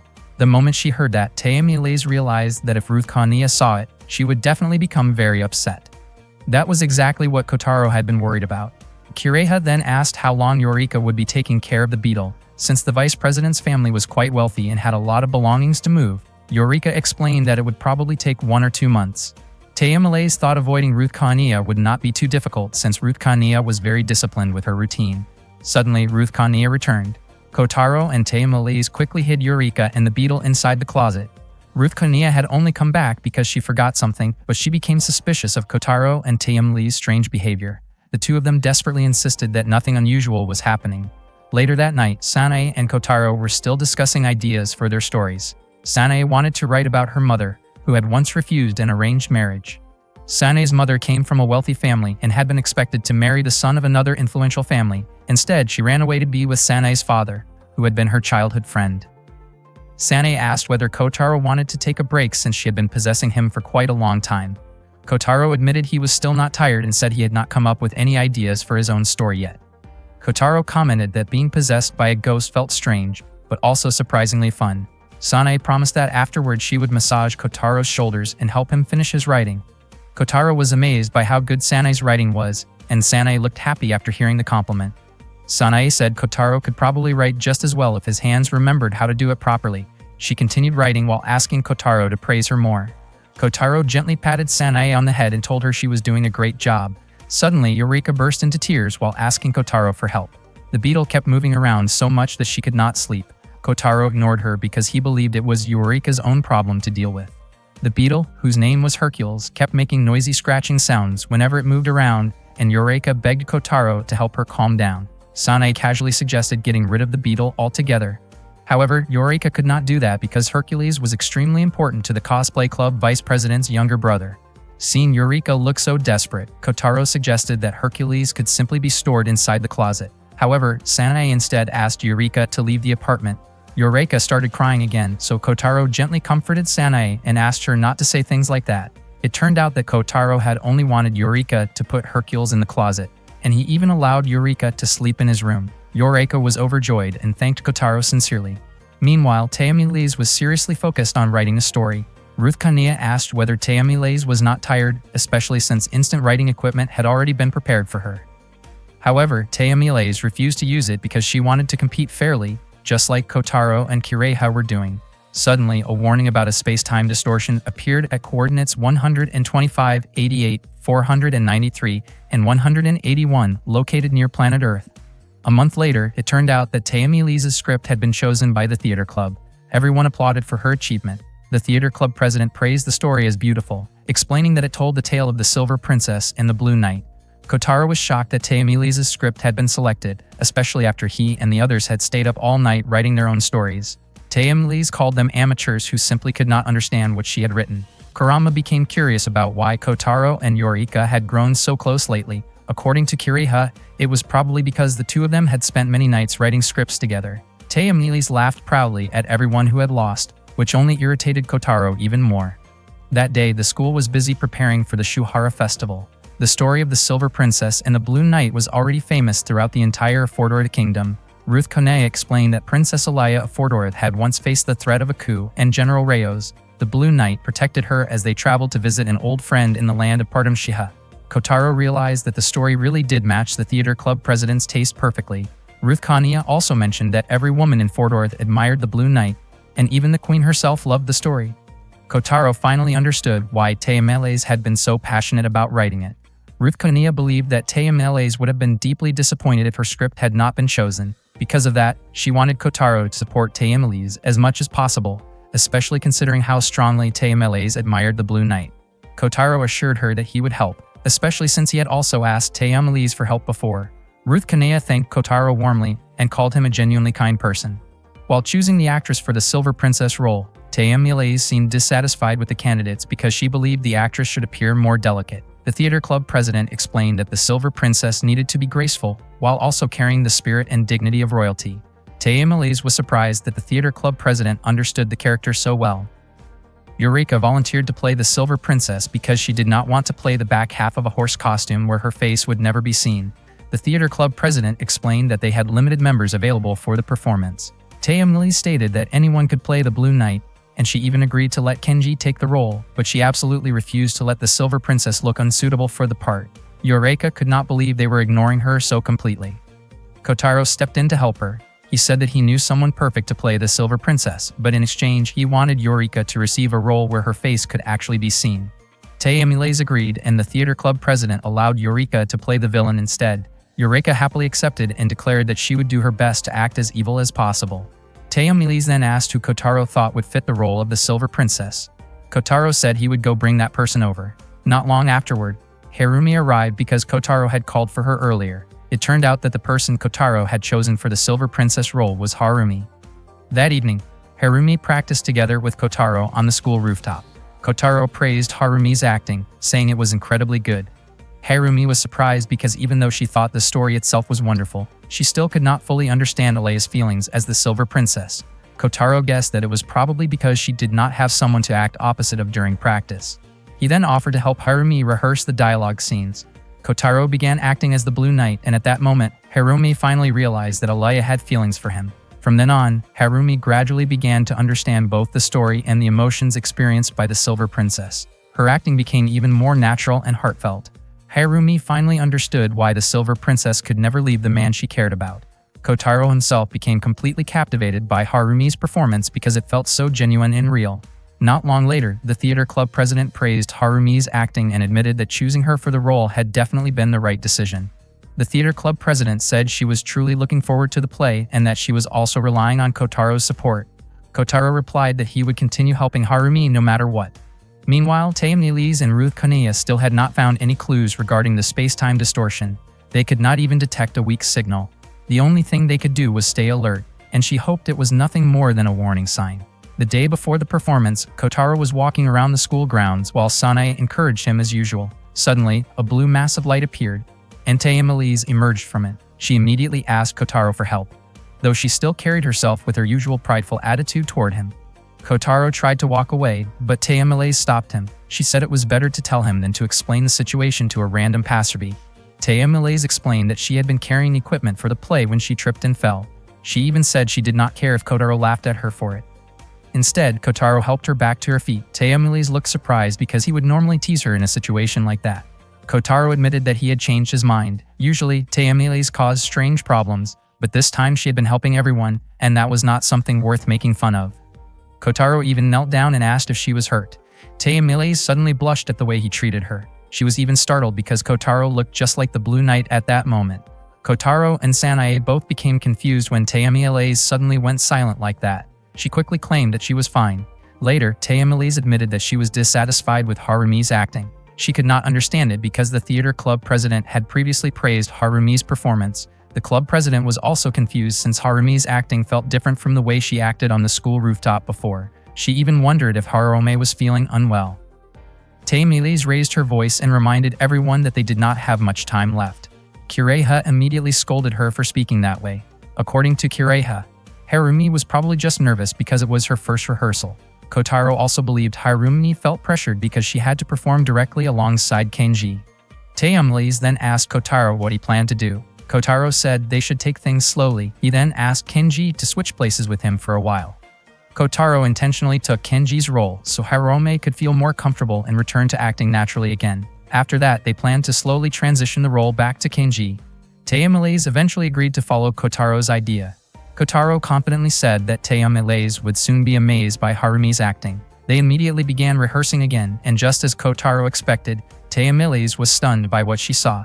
It felt as though a real story was unfolding right in front of her eyes. Their acting looked incredibly natural, and they perfectly portrayed the genuine emotions of the Silver Princess and the Blue Knight. Taeamilis could only stare in amazement. Kotaro then asked what she thought about Harumi's performance. Taeamilis admitted that Harumi's acting had become much better. She also felt that Kotaro himself looked more like the true Blue Knight. The theater club president praised Harumi as well and asked her to remember that feeling when performing alongside Kenji later. However, Kireha believed Harumi's incredible performance only appeared when she acted with Kotaro. Because of that, she suggested replacing the actor for the Blue Knight role with Kotaro himself. Kotaro was shocked to hear that suggestion. Kireha explained that it was a much better solution than forcing Harumi to struggle while acting with Kenji. Kenji also agreed with the idea and accepted the decision. It was not because he wanted to give up the role, but because he honestly felt unable to bring out Harumi's best acting while performing with her. In his opinion, only Kotaro could truly play the role of the Blue Knight. Taeamilis agreed as well and approved the decision to replace the Blue Knight with Kotaro. The students immediately cheered with excitement. Kotaro admitted that even playing the role of a soldier was already difficult for him, let alone the Blue Knight. Taeamilis confidently stated that nobody understood the Blue Knight better than she did. She promised that before the day of the performance arrived, she would turn Kotaro into the perfect Blue Knight. Unbeknownst to them, a mysterious girl had been secretly watching everything from a distance. She planned to make sure that Taeamilis' little game would not end happily. Taeamilis felt really disappointed because Kotaro still could not act like a proper knight, even after she had taught him over and over again. He still could not draw his sword correctly. In fact, he could barely pull the sword out of its sheath properly at all. After seeing that, Taeamilis scolded him and reminded him that a sword was a knight's very life, so Kotaro should have treated it with care instead of damaging it. Ruth Kania arrived with tea for them, and the three of them decided to take a short break. While drinking tea together, Ruth Kania was surprised to discover that Kotaro had the exact same body size as the Blue Knight. Earlier, Taeamilis had assumed the armor was malfunctioning because it did not appear when she called for it, so she never expected something so incredible to happen. Taeamilis then asked Ruth Kania about the ship, but Ruth Kania explained that they still had not found any signs of it since that day. Kotaro asked what exactly was going on. Ruth Kania explained that several days earlier, a Fordora's ship had appeared near Earth. She had detected a space-time distortion when the ship arrived, but she still could not confirm the details. Taeamilis suspected that it was Clariosa, the second queen of the Fordora Galactic Kingdom. Kotaro asked whether Clariosa was Taeamilis' rival, but he also pointed out that there was still no proof that Clariosa was involved. According to Taeamilis, the lack of evidence was proof in itself because Rujetsu, Clariosa's ship, used a cloaking system personally developed by Clariosa. However, that system also reduced the ship's combat abilities. Not long after that, Taeamilis told Kotaro to continue training again, even though he had thought their practice session was already over. That night, Eureka was feeding Hercules. Sanae wondered how long they were going to keep taking care of Hercules. Eureka admitted that she still did not know because the vice president of the cosplay club had not finished moving to the new house yet. Suddenly, Ruth Kania appeared and commented on how long the beetle's horn was. Eureka and Sanae were both startled by her sudden arrival. Ruth Kania asked what kind of insect was inside the cage. Sanae was surprised that Ruth Kania did not recognize the creature at all. Ruth Kania explained that it was her first time seeing one. Eureka told her that the insect was called Hercules. Ruth Kania happily said that Hercules looked very cute. The next day, all the students were busy preparing for the play. Harumi heard that Kotaro had been going through intense training under Taeamilis. Kotaro did not mind it at all because he was determined to give everything he had before the day of the performance. At that moment, Taeamilis told everyone how difficult it had been to teach Kotaro to behave like a knight. Still, she admitted that his posture and the way he walked had improved a lot compared to before. Kireha was convinced that Taeamilis must have scolded Kotaro non-stop during training. Sanae then asked Kireha what costume she would be wearing since she thought Kireha was supposed to work as the stage supervisor. Teomiles explained that the student playing the priest had gotten sick, and since Kiriha's appearance suited the role perfectly, she had asked her to help out. Kiriha had not even had time to read the priest's lines yet, so she quickly needed to go over the script. The president of the theater club told everyone to get ready for rehearsal of the first scene. Kotaro encouraged Harumi so they could do their best together. Sanae also said she was willing to help Kotaro if he forgot any of his lines. Suddenly, Kotaro noticed a girl he had never seen before. Kotaro and Harumi began acting out their scene together. As usual, Teomiles watched them as if everything felt completely real. Once again, she experienced the same strange feeling and wondered why the princess protected by the Blue Knight was not herself. While watching Kotaro's performance, Kiriha suddenly remembered hearing those exact same words from someone she once cared deeply about. She became confused about why the words were identical and wondered if they had originally belonged to the Blue Knight. Then something unexpected happened. One of the stage lights above Teomiles suddenly fell. Fortunately, Kotaro reacted immediately and protected her. He quickly asked whether she was hurt. Teomiles was shocked because in that moment, Kotaro looked exactly like the Blue Knight, saving her once again. Kotaro felt relieved after confirming that she was safe, and he helped her back onto her feet. Teomiles noticed that Kotaro had been injured by pieces of the broken light, but Kotaro told her not to worry because it was only a minor scratch. Teomiles said that he had gotten hurt while protecting her. Kotaro calmly replied that it was fine and reminded her that he was not the real Blue Knight like she believed. Even so, Teomiles felt dizzy as she continued seeing Kotaro overlap with the image of the Blue Knight in her mind. Kiriha examined the broken light fixture and became convinced that it was not an accident. That night, Kotaro and the others gathered in the apartment to discuss what had happened. Kotaro believed that Clariosa was targeting Teomiles, and since Clariosa never showed herself openly, it felt like a dangerous game of hide-and-seek. Teomiles thought that behavior was completely unworthy of someone from a royal family. Sanae asked Ruth Khania whether Teomiles and Clariosa were enemies. Ruth Khania admitted that they were, especially because their personalities were complete opposites, and they had even argued with each other many times before. Sanae then remembered when Teomiles once said that she could not afford to lose because of her mother. Kiriha believed that Teomiles needed to prepare a strategy to deal with Clariosa. However, Teomiles felt that if Clariosa truly intended to eliminate her, she would never leave evidence behind, so the situation was probably still under control. Ruth Khania explained that if the Fort of the Kingdom discovered what had just happened, Clariosa would most likely be removed from the line of succession. Kiriha warned everyone that Clariosa was not an opponent to underestimate. Sanae commented that if Clariosa truly wanted to take down Teomiles, she would probably attack using her ship. Kotaro advised everyone to stay alert. Teomiles then asked Kotaro to protect her, reminding him that it was his duty as the Blue Knight. Kotaro jokingly pointed out that Teomiles only called him the Blue Knight whenever she wanted something from him. The next day went on as usual, and everyone returned to acting practice. Kotaro stayed close to Teomiles as her guard, constantly protecting her. That afternoon, the theater cast finally finished their dress rehearsal.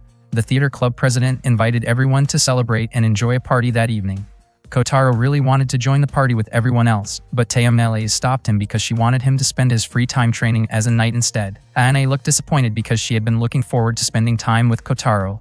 Kiriha told Sanae not to worry and said that if Kotaro truly hated the training, he would have run away already. Sanae was surprised that Kotaro willingly accepted training from Teomiles. In Sanae's opinion, Kotaro could be a little strange sometimes. While the others enjoyed the party, Teomiles taught Kotaro how to properly draw a sword, pushing him through intense training. At that moment, Harumi noticed the two of them practicing together. She quietly felt that Kotaro never acted that seriously whenever he was around her. Later that night, Eureka returned to the apartment while Ruth Khania was preparing dinner. Ruth Khania asked how the party had gone. Eureka said the party had been really fun, but she needed to come back early to feed Hercules. Ruth Khania then turned on the television and served tea for Eureka. At that moment, the TV program featured a rhinoceros beetle-themed hero show and displayed a close-up of a rhinoceros beetle. The sight immediately made Eureka panic. Ruth Khania became furious after realizing that Hercules was actually a rhinoceros beetle. She instantly tried to chase it away, while Eureka hurriedly grabbed Hercules and ran to protect him from Ruth Khania. Meanwhile, Teomiles continued training Kotaro and admitted that his attitude as a knight had improved a lot. Hearing that praise made Kotaro cheer excitedly, but Teomiles quickly reminded him to behave more like a proper knight. A little while later, they heard dance music coming from the party nearby. It had been a very long time since Teomiles last danced, so Kotaro agreed to let her teach him. As they practiced together, Teomiles became annoyed because Kotaro accidentally stepped on her feet over and over again. Kotaro admitted that dancing was much harder than he expected. Even though Teomiles kept scolding him, he still continued practicing with her. Soon after, Shizuka, Sanae, and Kireha arrived to watch them. Sanae was shocked because she thought Kotaro would have become bored with the training by now. Kireha thanked Kurama and Kurama for watching over the two of them and asked whether anyone had entered while she was gone.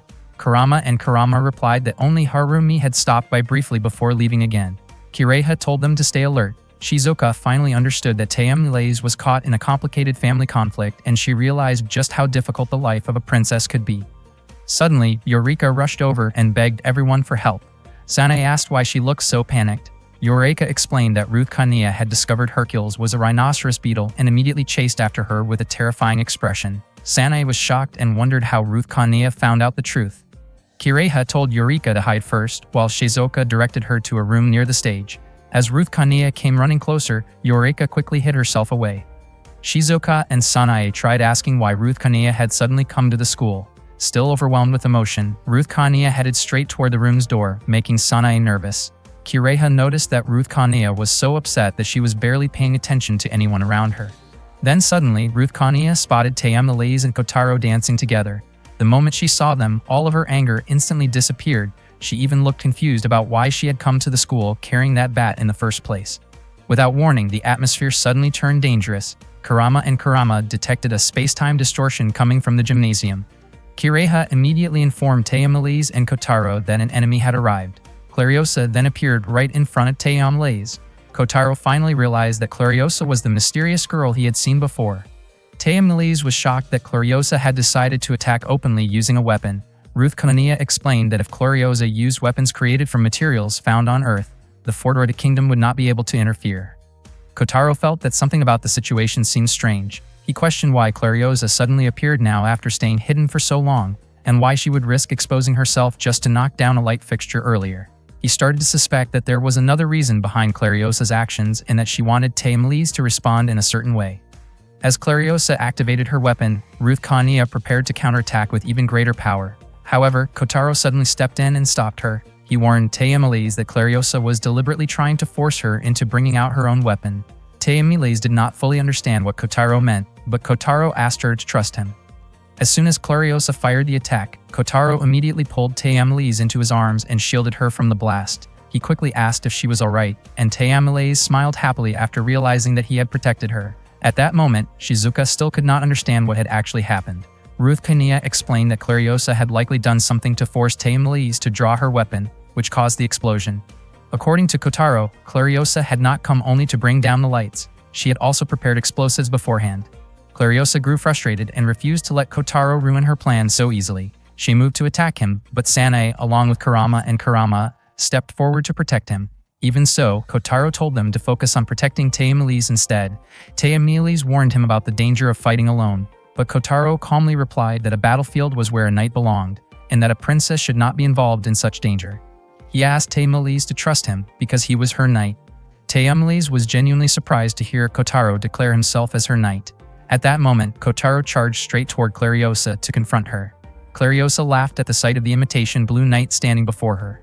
Kotaro swung his sword at Clariosa, while she immediately raised a shield wall to protect herself. She believed there was no way Kotaro could do anything with a dull sword like that. However, to her shock, the shield wall slowly began to crack apart. Clariosa could not believe that someone like Kotaro possessed real Signalton power. Sanae pointed out that the glow from the sword was exactly the same as what she had seen before. Tayamulaze started wondering if Kotaro truly might be the Blue Knight because the sword should not have possessed that much power otherwise. Frustrated, Clariosa tried to fire her weapon at Kotaro. Before she could act, Sanae suddenly distracted her and disrupted her stance, while Shizuka became oddly focused on the cat design on Clariosa's outfit. Taking advantage of the opening, Kotaro immediately swung his sword and sliced through Clariosa's weapon, destroying it completely. Clariosa could not believe that someone she considered an outdated existence had managed to defeat her, the one known as Schweiger of the Moon. Kotaro calmly told her to give up since the outcome had already been decided. Refusing to back down, Clariosa ordered her support tool, Rugetsu, to attack Kotaro instead.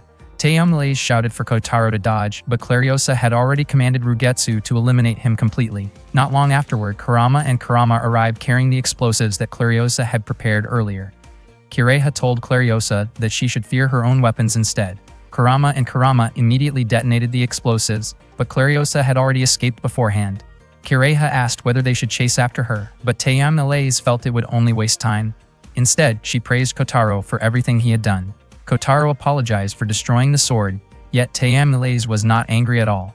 He found that surprising, since she had once said that a sword was the very life of a knight. Tayamilaise explained that a sword was merely the symbol of a knight's oath. What truly mattered was protecting the oath itself, not the sword. She could not believe Kotaro still failed to understand something so important. In the end, Tayamilaise decided that she would personally train Kotaro to become a real knight, and Kotaro found himself completely unable to refuse her decision. Meanwhile, Clariosa was preparing to detonate another weapon inside the gymnasium. Suddenly, Eureka crashed into her, and Eureka used her powers to make it appear as though nothing unusual had happened at all. The following day, the Shuharu Festival finally began. The festival proceeded smoothly without any major problems, and Clariosa eventually returned to where she came from. That night, Tayamilaise and Ruth Kanea visited Kotaro's room to officially grant him the title of knight, naming him Tayamilaise's Blue Knight. One night, a witch named Maki was practicing her floating magic. She felt relieved because her body had finally recovered. She was convinced that Eureka had been waiting for their battle, and she believed it would not be long before Eureka experienced fear and despair now that Maki had returned to settle the score with her. The next morning, Eureka explained to the cosplay club members that she was not actually a cosplayer, but a real magical girl. The president of the cosplay club praised Eureka for standing firmly by her beliefs. Kotaro even commented that Eureka had always been like that. Eureka told Kotaro that room 106 of Corona House was being targeted by evil witches and that she was there to stop them. Kotaro immediately apologized to everyone for Eureka's statement. Eureka could not understand why Kotaro still refused to believe her. The cosplay club members soon left, while Eureka continued wondering how she could possibly convince them. Kotaro told Eureka not to worry because, to him, she was the greatest cosplayer in the world. That morning, their teacher announced that a transfer student would be joining their class. The new student introduced herself in front of everyone, and her name was Maki. Eureka was shocked the moment she saw her and immediately hugged her. Even Maki was surprised by Eureka's reaction. Innocently, Eureka explained to Kotaro that Maki was an evil witch who was targeting her apartment room. She also revealed that Maki belonged to the Dark Rainbow, also known as the Dark Magical Girls. During break time, Kotaro sat together with Eureka and Sanae behind the school building. Sanae could not believe that someone like Eureka actually attended their school. Eureka wondered why the two of them still refused to believe her, and she firmly stated that Maki was not their friend but their enemy. Eureka explained that the Dark Magical Girls were highly skilled at magic that could influence people's hearts. Sanae still paid no attention to anything Eureka said, and Kotaro asked Eureka not to take Sanae's comments personally. Kotaro found it unbelievable that the people around him included aliens, underground princesses, and even ghosts. At the very least, he thought Eureka seemed like the only normal person around him, even if her hobbies were unusual. Eureka immediately asked if Kotaro considered her abnormal. According to Kotaro, differences did not change friendships. After that, he invited both girls to return to class, but Eureka still wanted to stay behind the school building a little longer. Kotaro reminded her not to be late for class. Suddenly, Maki appeared and asked Eureka whether Kotaro was the person living at the magical energy hotspot. Maki also asked if Eureka truly believed she could protect both Kotaro and that room. Eureka realized that Maki had come to challenge her. Maki did not deny it. According to her, their conflict had already been decided 100 years ago. The wounds Nana, the Rainbow Witch and Eureka's predecessor, had inflicted on her 8 months earlier had already healed. Now, Maki believed she only needed to defeat an inexperienced witch like Eureka, and she was certain she would not lose. Eureka firmly declared that as Nana's successor, she would definitely defeat Maki. Maki admitted that Eureka seemed slightly smarter than before. She then asked why Eureka had openly revealed her identity earlier. Despite pretending to be a cosplayer herself, Maki called Eureka sneaky, although Eureka insisted she had never intended it that way. Maki still refused to believe her and said their battle would be far more interesting this time. Eureka begged Maki to listen until she finished explaining. Maki then announced that she would also join the cosplay club so that things would be more balanced between them. She told Eureka to prepare herself. Eureka could not believe that even Maki refused to trust her. Suddenly, Harumi approached Eureka because she wanted to talk with her about something important. After school, Harumi invited Eureka to a cafe.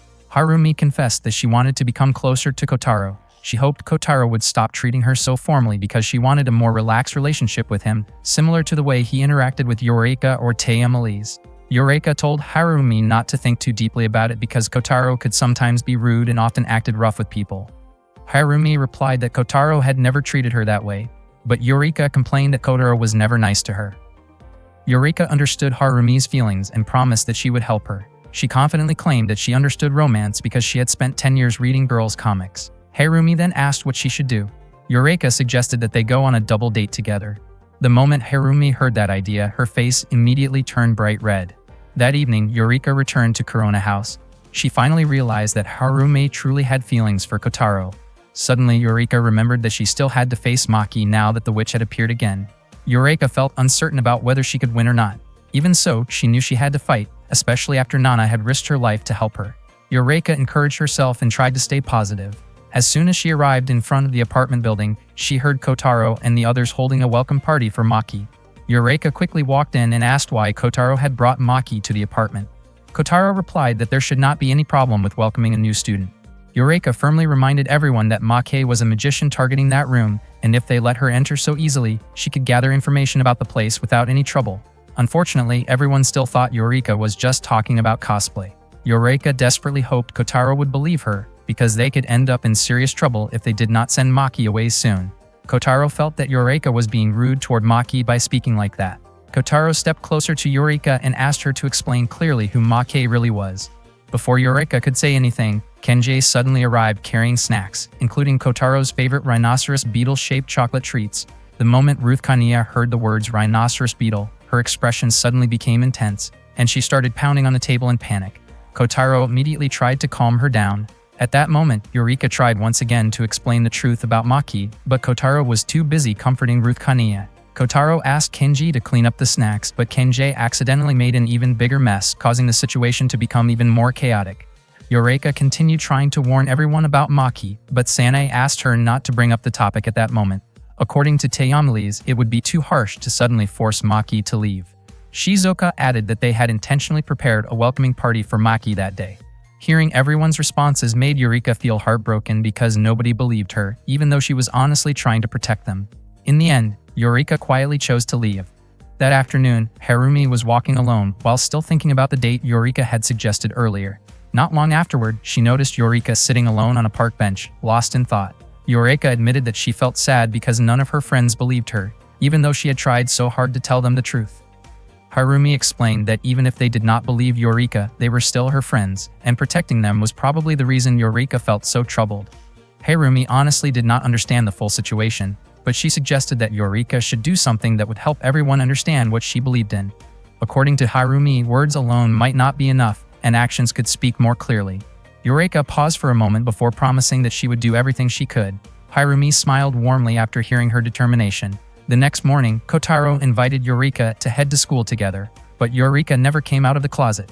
She claimed that she was not feeling well and asked Kotaro to leave without her. Kotaro wondered if it had something to do with what Eureka had said the day before. Kotaro eventually left for school with the others. Kireha believed they probably did not need to worry too much about Eureka, but just to be safe, she ordered Kurama and Kurama to stay behind and keep watch. After everyone left for school, Eureka stepped out of the closet wearing her magician outfit. She thought that if nobody believed her words, then she would have to prove herself through her actions. After all, she was a magician whose duty was to protect room 106. Deep down, she hoped Kotaro and the others would eventually trust her. That morning, Harumi was walking alone to school while still thinking about the idea of going on a date. Suddenly, she crossed paths with Maki, who was dressed as a magician. The sky was heavily overcast that day. Ruth Kania informed everyone that the theater club wanted to continue the Blue Night play for the New Year's celebration. Teyamils was not surprised at all and immediately asked Kotaro to practice becoming the knight again. At the same time, Kireha shared new information from Kurama and Kurama. According to their report, Eureka had left the apartment wearing her magician costume and gone somewhere unknown. Shizuka immediately assumed that Eureka had skipped school just to practice cosplay, and Teyamlis quickly agreed with that conclusion. Sanae could not believe that Eureka had worried everyone over what seemed like cosplay practice. Meanwhile, Kurama was tracking Eureka's location. Kireha ordered Kurama to chase after her, but Kotaro stopped her because he wanted to search for Eureka himself. Elsewhere, Eureka and Maki finally met in a secluded area. Maki reminded Eureka that she had already promised not to let her friends attack the apartment room while they were there. On top of that, Maki had created a massive magical barrier to keep other people away from the area.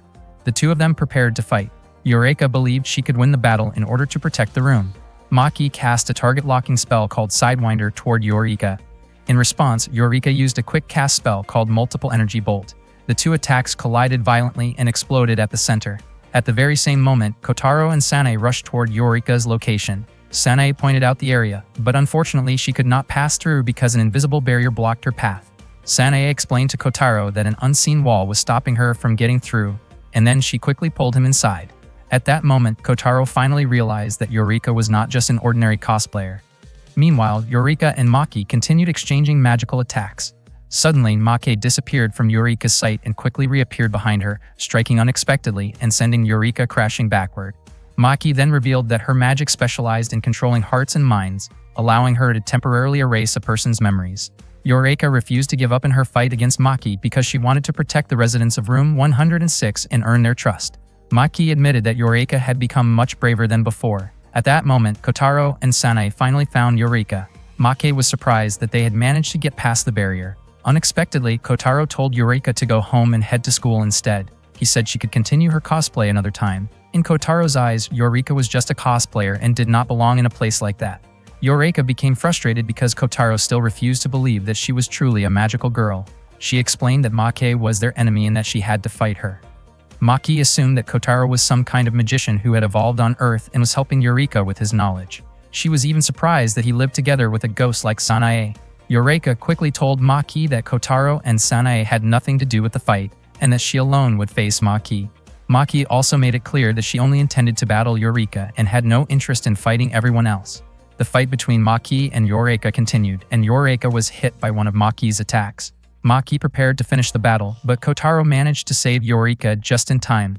Maki was shocked that Kotaro had disrupted her magic without using a wand or any kind of spell. She also became curious about the mysterious white light she had just seen. Kotaro demanded that Maki stop attacking, but suddenly Maki brought Harumi right in front of them. Harumi had no idea what was happening, and her body moved on its own no matter how hard she tried to resist. Kotaro begged Maki to stop because Harumi was physically weak. He pleaded with her not to involve Harumi in the fight. Maki realized that Harumi was not only Eureka's weakness but Kotaro's as well. Maki then used her magic to rain stones down on them. Fortunately, Eureka quickly created a magical barrier that protected everyone and shattered the falling rocks. After witnessing that, Kotaro finally believed that Eureka truly was the rainbow magical girl. Eureka felt overjoyed that Kotaro finally trusted her.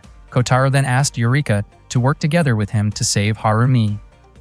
Maki launched a highly concentrated fireball attack, and Kotaro was stunned by its power. At that moment, Eureka warned him to be careful because ordinary defensive magic would not be enough to stop it. Kotaro decided to strike first. He asked Sanae to attack Maki together with him from two different directions, while Eureka protected them. Unexpectedly, Maki admitted that she never intended to aim the attack at Kotaro or Sanae. Instead, she had targeted Harumi from the very beginning. The moment Eureka realized that, she immediately stepped in front of Harumi to shield her from the attack. In an instant, Eureka collapsed to the ground. Seeing that happen, Kotaro broke down in tears.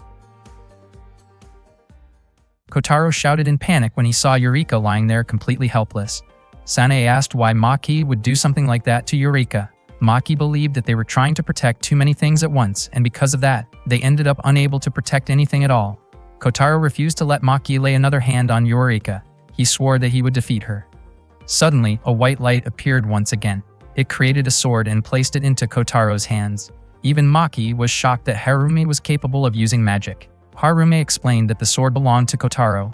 Right after that, Harumi collapsed, and Sanae quickly rushed over to check on her. Sanae assured everyone that Harumi was fine. Kotaro then raised his sword and prepared himself to defeat Maki. Maki could hardly believe that this was Kotaro's true power. Although she was surprised, she admitted that at least she finally had the chance to test his strength. Maki unleashed a lightning spear spell to force Kotaro back, but he blocked the attack with his sword and completely deflected it. Kotaro immediately leaped toward Maki and attacked her directly. Maki tried to defend herself, but Kotaro's strength was overwhelming, and he managed to throw her to the ground. Maki could not understand what kind of power Kotaro possessed. In the end, she used a cloud of smoke to escape. She realized that she could not defeat Kotaro without the power hidden inside room 106. Not long afterward, Harumi regained consciousness and saw Kotaro standing in front of her. The first thing she asked about was Eureka's condition. At that moment, Eureka was still lying there weak and exhausted. Kotaro told Harumi not to worry because Eureka had only lost consciousness. Harumi asked what had happened because she could not remember anything after Eureka collapsed. Kotaro then realized that Harumi did not remember giving him the sword either. A moment later, Eureka suddenly woke up and Kotaro immediately checked on her condition. Meanwhile, Taemelise and the others were confused about why Kotaro and Sanae still had not returned.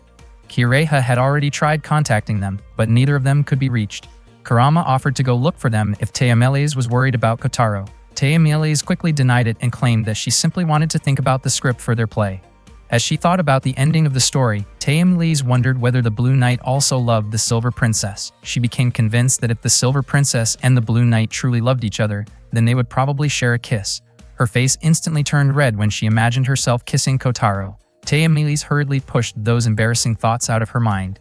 Still, if that scene really appeared in the play, then she would have to teach Kotaro how the scene should look naturally and convincingly. Taemelise suddenly screamed in embarrassment, leaving Ruth Kania worried about her. Right then, Sanae arrived and told everyone about what had happened earlier. At the same time, Kotaro had already explained everything to Eureka. He asked her to wait until the others arrived because Sanae was currently informing them. However, Eureka said that she did not have time to wait for everyone else. She tried to stand up immediately, but her body was still far too weak. Harumi begged Eureka not to push herself so hard, but Eureka insisted that she would never give up because she was a magical girl of love and courage. She was convinced that Make had already returned to room 106, which was why she needed to go there immediately. However, Kotaro stopped her because her condition was still unstable. He told Eureka to sit down and recover properly. Kotaro promised that he would fight alongside her, but if they rushed into battle before she recovered, then they would never win. Besides that, Kotaro also wanted to ask her about the magic she had used. Meanwhile, Maki had already returned to room 106. It seemed that the sword Kotaro used had been created by controlling the magical power sleeping within the room itself. The power was incredibly strong, even though Kotaro had only used a fraction of it. Maki believed that if she could reproduce the same magic for herself, then she might be able to turn the situation around again. At the same time, Eureka began explaining the magic power she possessed. Somehow she had been born with magical potential. The only thing she clearly remembered was being attacked one day by a savage creature that sensed the magic within her. The person who saved her was Nana, the magical girl. To Eureka, Nana was the person who saved her life. Eureka desperately wanted to repay everything Nana had done for her, so she started helping out at Nana's place. Even though Nana never allowed her to fight, Eureka still helped by handling cooking duties and gathering magical materials. Since Nana came from Fourth Order's magical kingdom of Forsaria, she lacked basic knowledge about everyday life, so Eureka was grateful that she could at least support her in those ways. Forsaria was the name of the kingdom of magic, and Nana was an archwitch who served as a royal soldier of the Forsarian magical kingdom. She was known as the Rainbow Heart Witch and was an incredibly talented magic user. Harumi then asked why Eureka had to be the one fighting now. It turned out that Nana had lost her magic because of Eureka. 8 months earlier, Eureka had been taken hostage by Maki and her allies, who were known as the Rainbow Darkness Witches. Nana suffered severe injuries while protecting Eureka. In order to defeat Maki and the others, Nana used every last bit of magic she had. Kotaro finally understood that this was why Eureka had taken Nana's place. The outfit and staff Eureka used had originally belonged to Nana, and now Eureka carried the responsibility of continuing the work Nana could no longer do. Not long later, Eureka claimed that she had recovered enough and once again asked them to allow her to leave. Meanwhile, Maki was still trying to draw power from room 106. She was confused about why ancient Forsaria magic was also lingering there, and it made her wonder who Kotaro really was. At the same time, Kotaro carried Eureka back toward room 106. Eureka felt an incredible warmth while being carried by him, and she finally began to understand how Sanae must have felt whenever she stayed close to him. Kotaro said that many unusual people surrounded him, and he considered Eureka to be the only completely normal girl among them. He believed that with Eureka around, he might actually be able to spend his 3 years of high school without dealing with anything strange. He honestly admitted that all he had wanted was for Eureka to remain an ordinary classmate, someone with slightly unique hobbies, but still just a normal friend from class. In his opinion, Eureka was not suited for fighting. Kotaro also admitted that he had been wrong for not trusting her. Eureka smiled and said that she did not mind being treated like a cosplayer for more than half a year. Suddenly, Kotaro's phone rang. It was Taemelise asking where he was. At that moment, Maki had finally succeeded in absorbing the magical energy inside room 106. Even though the amount was small, it was high-level magic. With that power, she believed Kotaro's magic would no longer affect her. Maki became confident that she could defeat him. Just then, Kotaro burst into the room and immediately tried to attack Maki, but she quickly dodged. Maki asked whether they really intended to fight inside the room. She then leaped outside and flew upward while Kotaro instantly chased after her. Maki launched an attack toward Kotaro, but he managed to block it. Maki admitted that Kotaro was far more capable than she expected. Maki then created a magic circle and attacked him again, but fortunately Eureka managed to stop the attack. Kotaro came at Maki from above, putting her under serious pressure. Eureka cast a fire enchantment on Kotaro, allowing him to continue attacking, but she warned him to stay careful because Maki's staff was dangerous. Even the slightest contact could cause someone to lose several seconds of memory. Kotaro was shocked to hear that and immediately started keeping his distance from Maki. Eureka then used the spell Extend Length 4 times to reach Maki from farther away. While Maki struggled to avoid the attack, Kotaro rushed in and kicked her. However, Maki trapped Kotaro with her own power. Eureka urgently told Kotaro to run because Maki was controlling the magic from room 106. According to Maki, it was already too late for him to escape. She created a spear of light magic and launched it toward him. Eureka quickly deployed a massive magical barrier in midair, but unfortunately the shield could not withstand Maki's power. Eureka collapsed, weakened from the impact. Maki was surprised that Kotaro had still survived. Eureka pleaded with Kotaro to run because she did not want him getting seriously hurt. Maki aimed her magical spear at them once more, but fortunately Kureha arrived together with Kurama and Kurama. They blocked the attack using the area editor. The magical spear exploded in the air, making Maki even more frustrated, especially after the others also arrived to help Eureka. Eureka felt relieved and happy to see everyone there. Maki could not understand how they managed to arrive. It turned out that Eureka had created a small opening in the barrier Maki had set up earlier. Eureka then asked Maki to surrender. Maki said they were nothing more than a group of weird people gathered together. According to her, blocking one attack did not mean they had won. In response, Taya Malaise ordered her Blue Knight to fire a laser at Maki. Maki quickly raised a protective barrier above herself to stop the laser blast. Ruth Kania commented that Taya Malaise was going too far, but Taya Malaise replied that anyone who hurt her knight would face her full wrath. Maki was shocked that the power she absorbed from the room was only enough to barely match their attacks. Taya Malaise was also surprised that Maki had survived, but she intended to finish the battle. She ordered the Blue Knight to prepare its main cannon attack, though Ruth Kania immediately objected. Taya Malaise declared that Kotaro still had an important role in her future plans, but she refused to forgive any reckless magician who dared to hurt him. Ruth Kania warned that such an attack could destroy the entire apartment room. At that moment, Shizuka demanded to know who had damaged her apartment. Eureka explained that Maki was responsible. The moment she heard that, Shizuka rushed forward and struck Maki with all her strength. Maki was stunned to discover that Kotaro was not the only one with incredible power. Kureha warned Maki to carefully reconsider continuing the fight. Frustrated and cornered, Maki realized she had no remaining options. In desperation, she sacrificed Twilight Wing to erase everyone's memories. After doing so, she successfully escaped. Eureka quickly asked whether anyone had been hurt, but she was shocked to discover that her friends still believed she was only cosplaying. None of them remembered what had happened earlier. The only thing they remembered was studying at school before time suddenly seemed to pass by. Shizuka stared at the damaged roof of her apartment in shock and demanded to know who had caused it. Eureka could not understand why everything had turned out this way. Maki met up with her friends and told them about her battle against Eureka. She warned them to stay careful when dealing with Kotaro. The purple magician explained that they had already analyzed several spells connected to the room and had learned more about their enemies' abilities. She praised Maki for handling the fight so well even before the others had taken action. Maki admitted that she had sacrificed the Twilight Wing in exchange for their memories. The purple magician relied heavily on Maki to gather information about their opponents. After Maki's friends left, she became convinced that she would be the one to defeat Kotaro with her own hands. The next day, Kotaro and Harumi went to the aquarium together. Kotaro laughed when he saw Harumi nervously holding a sea urchin. Meanwhile, Kenji and Eureka tagged along to keep them company during their date. Kenji commented that Kotaro and Harumi acted just like little kids. Eureka felt relieved and happy that Harumi had finally managed to ask Kotaro out, and she noticed that the atmosphere between them seemed different now. Later that afternoon, Kotaro asked Eureka what was wrong because she had been looking upset for quite a while. Eureka explained that she once had a friend who finally understood her, but that understanding had somehow faded away. Kotaro believed that situation must have been painful for her.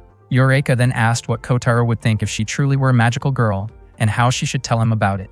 Kotaro replied that Eureka probably did not need to do anything special. Recently, he had been wondering whether Eureka was simply into cosplay or if she really was a magical girl, but honestly, neither possibility bothered him. Eureka felt confused hearing that because she had been telling the truth the entire time. Kotaro laughed and admitted that he actually did believe her, especially because Eureka had once protected Harumi and ended up hurting herself in the process. To Kotaro, no matter what Eureka truly was, the fact that she helped other people proved that she was a good person. He believed it was rare to find someone willing to risk herself for others, whether that person was a magical girl or just a cosplayer. Because of that, Kotaro chose to trust Eureka when she said she was a magical girl, since her actions had already proven it. Eureka felt deeply moved after hearing Kotaro's words. She finally realized why she admired Harumi so much. Even if she could never become someone like Nana, she could still become the kind of magical girl Harumi believed in. Kotaro admitted that he worried about Eureka whenever she used magic, and part of him thought life might be easier if she were simply an ordinary cosplayer. He then described Eureka as being like the sun and a rainbow. Kotaro and Eureka returned to the aquarium carrying drinks for Kenji and Harumi. Along the way, Kotaro asked how Eureka saw herself. Eureka answered that she was simply Kotaro's classmate and an ordinary girl staying at his place. One day at the Sun Ranger headquarters, the members of the Sun Rangers were gathered together. Kenichi suddenly wondered out loud if their mission might actually be meaningless. Megumi immediately told him not to say things like that. Kotaro admitted that it might be true, but he no longer cared about it. Daisaku explained that their duty was to protect people, and that alone made their work important. Meanwhile, Hayato questioned whether an invasion from the underground inhabitants would really happen at all. Suddenly, the warning alarm went off. At that moment, Dr. Roppongi informed everyone that enemies had arrived and that it was finally time for them to show their strength. Their enemies were the underground inhabitants, people from beneath the surface who were attempting to invade the world above. 3 members of the underground kingdom had appeared on the surface with the goal of taking control. Kenichi immediately became excited and eager to jump into action. One evening, Kireha asked her friends for help participating in a Haruokaze Man and Kishu Lady stage show. Everyone was unfamiliar with those names, although Ruth Kaniya remembered seeing posters about them in the shopping district. Kireha explained that they were local heroes and the youth association connected to the organization had asked for her assistance. Kotaro asked if Kireha personally knew anyone there. Kireha replied that she was helping with the hero show, and because of that, she wanted everyone to take part as performers the following week. Kotaro was shocked to hear that. Kireha explained that the request from the youth association had come very suddenly, so she had been asked to invite friends with acting experience to join the performance. Kotaro found that strange since they had only acted once during the cultural festival. Sanae even pointed out that their acting experience had not been very impressive. According to Kireha, making children happy was much more important than delivering a perfect performance, and Kotaro agreed with her opinion. Taya Miles felt very confident about the task. She believed it was a great opportunity, especially because it would allow her to continue training Kotaro. Kotaro immediately looked terrified and tried to escape, but Taya Miles stopped him. She reminded him that they still needed additional practice for the Blue Knight training. Kireha also mentioned that she had already spoken with Kenji and Harumi. Hearing Harumi's name made Kotaro excited because he would get the chance to act alongside her again. The weekend finally arrived and the Haruokaze Man Hero Show was about to begin. The event was part of Haruokaze Kindergarten's anniversary celebration. The host guided the kindergarten children and encouraged them to call for their hero, Haruokaze Man. The first scene featured Taya Miles, Kotaro, and Kireha appearing as demons from the underground kingdom who claimed they had defeated Haruokaze Man. The children immediately shouted that there was no way Haruokaze Man could lose to them. One child even teased Taya Miles by saying someone so small could never defeat Haruokaze Man. Taya Miles nearly lost her temper after hearing that, but fortunately Sanae reminded her to stay calm. Kotaro, playing the role of the Demon Baron, was instructed to target someone from the audience. He then brought Harumi onto the stage. Kenji demanded that Kotaro release Harumi. When Kotaro heard Kenji referring to Harumi as his girlfriend, he became irritated and shoved him away as part of the act. After the Demon Baron kidnapped the sweet young lady, he called for Jet the Black King, who was being played by Eureka. Eureka quietly wondered why she always ended up playing the role of a horse. The Demon Baron then ordered Jet to carry them to the wedding altar. One of the kindergarten children became confused about why the girl seemed happy to go along with the villain. Some of the children innocently commented that girls sometimes liked mischievous boys. The event host then asked the audience whether Haruokaze Man would be able to rescue the girl. According to the script, the hero was supposed to appear after a burst of white smoke. However, something seemed to have gone wrong because he had still not arrived. Kireha started to feel that something was unusual. The kindergarten children began growing restless and repeatedly asked where Haruokaze Man was. In response, Harumi decided to improvise. She cried out for help, while Kotaro laughed confidently as the Demon Baron, certain that nobody would come to rescue her. Suddenly, 5 Red Sun Rangers appeared and prepared themselves to fight the Demon Baron. Everyone watching was shocked by their sudden arrival. Kotaro could not understand what the 5 identical Red Rangers were doing there. He immediately scolded them, pointing out that a ranger team was not supposed to have members wearing the same color. He then chased them off the stage and called them amateurs. Meanwhile, the host continued guiding the performance while the kindergarten children started looking disappointed with the identical ranger costumes. One of the rangers explained to Kotaro that they all wore the same outfit because of budget limitations. Staying in character as the Demon Baron, Kotaro asked the audience if those were truly the heroes they had called for. The children loudly answered in unison that those rangers were not their heroes at all. Their real hero was Harukaze Man. After the children repeatedly called out Harukaze Man's name, thick white smoke suddenly filled the center of the stage. From within the smoke appeared the pair of heroes everyone had been waiting for, Harukaze Man and Kishu Lady. The Demon Baron immediately approached the heroic duo. At that moment, the 5 Red Rangers finally realized that everything around them was only part of a hero stage performance. Apparently, they had mistaken the situation for a real underground invasion. One of the Red Rangers, Megumi, became completely fascinated by the actor playing the Demon Baron. After the show ended, Kotaro returned the costume he had been wearing. Around the same time, a kindergarten girl named Yachan approached Kiriha and excitedly talked about how amazing Harukaze Man had been. Kiriha felt relieved seeing how happy Yachan looked and how much she had enjoyed the performance. Kiriha then asked why Yachan was by herself, and it turned out that her parents were busy taking care of their shop. Since Kiriha also needed to head to the shopping district, she offered to walk Yachan home along the way. Before leaving, Kiriha asked Kotaro to pass along her thanks to the others. Meanwhile, the rest of the group had gathered backstage. Shizuka explained that they had been delayed because part of the Kishu Lady costume had been torn. The actor playing Harukaze Man apologized for the trouble earlier. Harumi said it was not a big issue, and thankfully everyone had acted quickly enough to handle the situation smoothly. Kenji then asked whether the 5 Rangers had been members of the local youth association, but the actor playing Harukaze Man assumed they were friends of Kiriha. Taya mentioned that even Kiriha herself did not know why the 5 Rangers had appeared. Ruth Kania wondered if they might have been members of a cosplay club. According to Yorika, if they really had belonged to a club, their costumes would probably have looked different. The group became even more curious about the true identities of the 5 Rangers. Not long after that, Kotaro came over and informed everyone that Kiriha had gone to the shopping district. The actor playing Harukaze Man was convinced that Kiriha had joined the volunteer cleanup committee. The cleanup volunteers had participated in the event as well, and their help had been incredibly valuable. Kotaro asked since when such a cleanup volunteer committee had existed, and the actor explained that it had been active for about 6 months already. Later that afternoon, Kotaro and the others walked through the shopping district together. Along the way, they passed groups of people cleaning the streets. They also spotted Kiriha sweeping alongside them. The moment Sanae saw the faces of those people, she immediately pulled Kotaro into a narrow alley. Sanae said the situation looked really serious and that they needed to do something.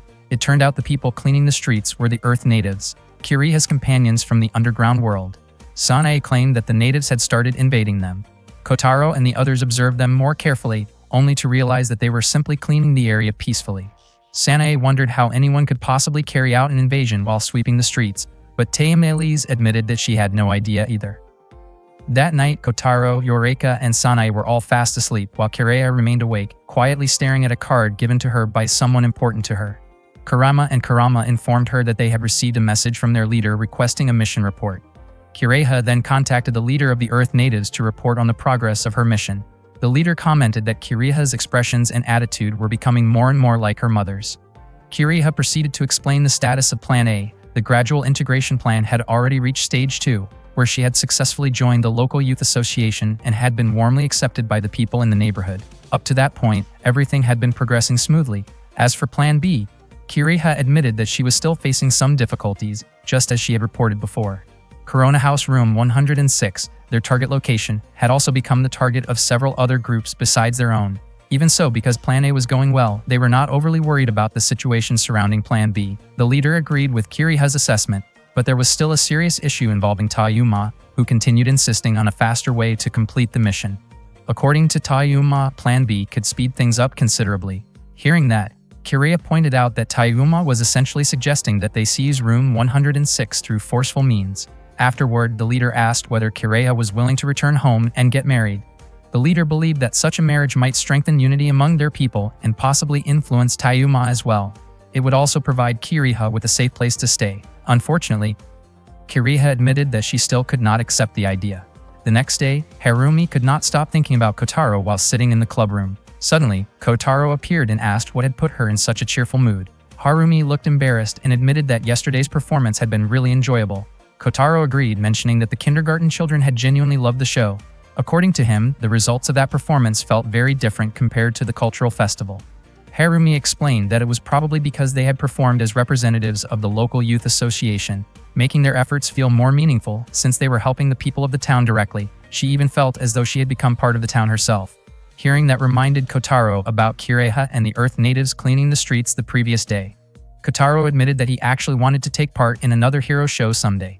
Surprisingly, Harumi said that she wanted to participate in the action scenes next time as well. Kotaro then cheered her up by playfully acting out the roles of the Blue Knight and the Demon Baron.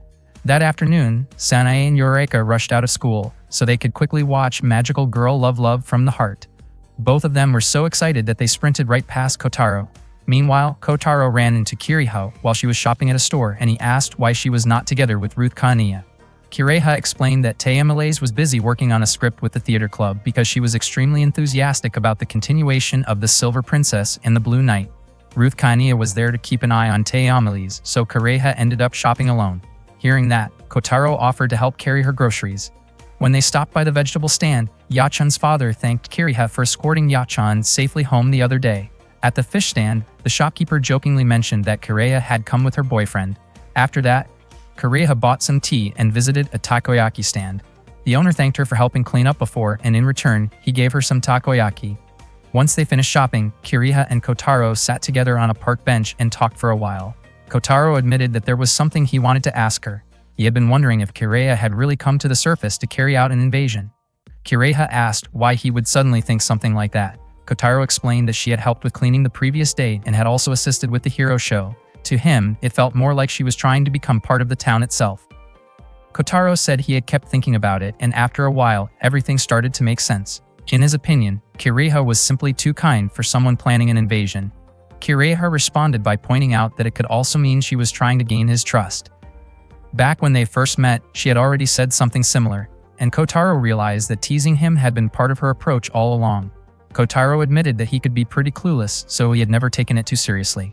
Then Kotaro wondered aloud if maybe Kiriha actually did not want him to trust her. Hearing that question caught Kiriha off guard. A moment later, she suddenly asked him to make time for her the next day because she wanted to take him somewhere. The next day, before they left, Kiriha prepared the clothes and equipment Kotaro would need. Their friends reminded them to be careful while they were out. As soon as Kiriha and Kotaro left, everyone immediately started talking about them. They suspected the two of them were going on a date, and Shizuoka could not even remember when Kiriha and Kotaro had become so close. Eureka insisted that this situation could not be ignored because, in her opinion, Kotaro should have been spending time with Harumi instead. Sanae was convinced that Kiriha must have been planning something, while Taemalaise asked Ruth Kaniya to track Kiriha's location. It turned out that Kiriha and Kotaro were heading toward the train station. The others quickly prepared to follow them, although Shizuoka could not come because she had work to do. Soon afterward, Taemalaise, Ruth Kaniya, Eureka, and Sanae all headed to the station to tail Kiriha and Kotaro. At the same time, the Sun Rangers were gathered at their base. Kotaro still looked confused because the detection device had confirmed the presence of underground inhabitants. Daisaku explained that the machine used movement detection technology, so there was always a chance it could malfunction. Kenichi, however, had started doubting whether the underground inhabitants were really planning to attack the surface. Daisaku felt that Kenichi might have been losing his determination, and he told him that he should try absorbing some positive energy from Megumi instead. Meanwhile, Megumi still could not stop thinking about how handsome the actor playing the Demon Baron had been. She found herself wishing she could see his dramatic performance again. Suddenly, another emergency alert appeared. Dr. Roppongi informed everyone that the signal this time was much stronger than before, making it highly likely that the underground inhabitants were truly preparing to launch an attack on the surface. When Kiriha was little, someone once took her to the amusement park Haruke Land. Now, years later, she invited Kotaro to visit the same place with her, and according to her, it felt a little different compared to before. Kotaro asked if she had been there before. Kiriha explained that she had visited the park around 10 years earlier. After that, she invited Kotaro to enjoy the rides together. Meanwhile, Taemalaise, Ruth Kaniya, Sanae, and Eureka secretly followed them from a distance. Kiriha and Kotaro rode the merry-go-round together. Kiriha mentioned that the carousel still looked exactly the same as it did in the past. Kotaro then asked whether it was really fine for Kurama and Kurama to appear openly like that. Kiriha explained that she had given them permission to relax for the day. She was confident nobody would notice them there. Afterward, they rode the roller coaster and many other attractions. At the same time, Taemalaise and the others continued watching them from afar. Later, Kiriha invited Kotaro to watch a movie together. Kotaro commented that it looked like a film made for children, but Kiriha admitted that she had really wanted to see it. Kotaro said he did not mind, and the two of them headed straight to the theater. Taemalaise and the others kept monitoring them. Yoreka became suspicious and assumed Kiriha and Kotaro were probably using the dark theater as an excuse to spend private time together. Sanae thought that was way too much and wondered if they should enter the theater too. However, Taemile stopped her because she planned to use her scouting bees to observe from inside instead. Suddenly, they realized Ruth Kania had disappeared, even though she had been standing with them just moments earlier. Yoreka suddenly screamed in surprise after spotting a poster featuring the Rhinoceros Beetle Night Show. At that very moment, the live performance was already underway.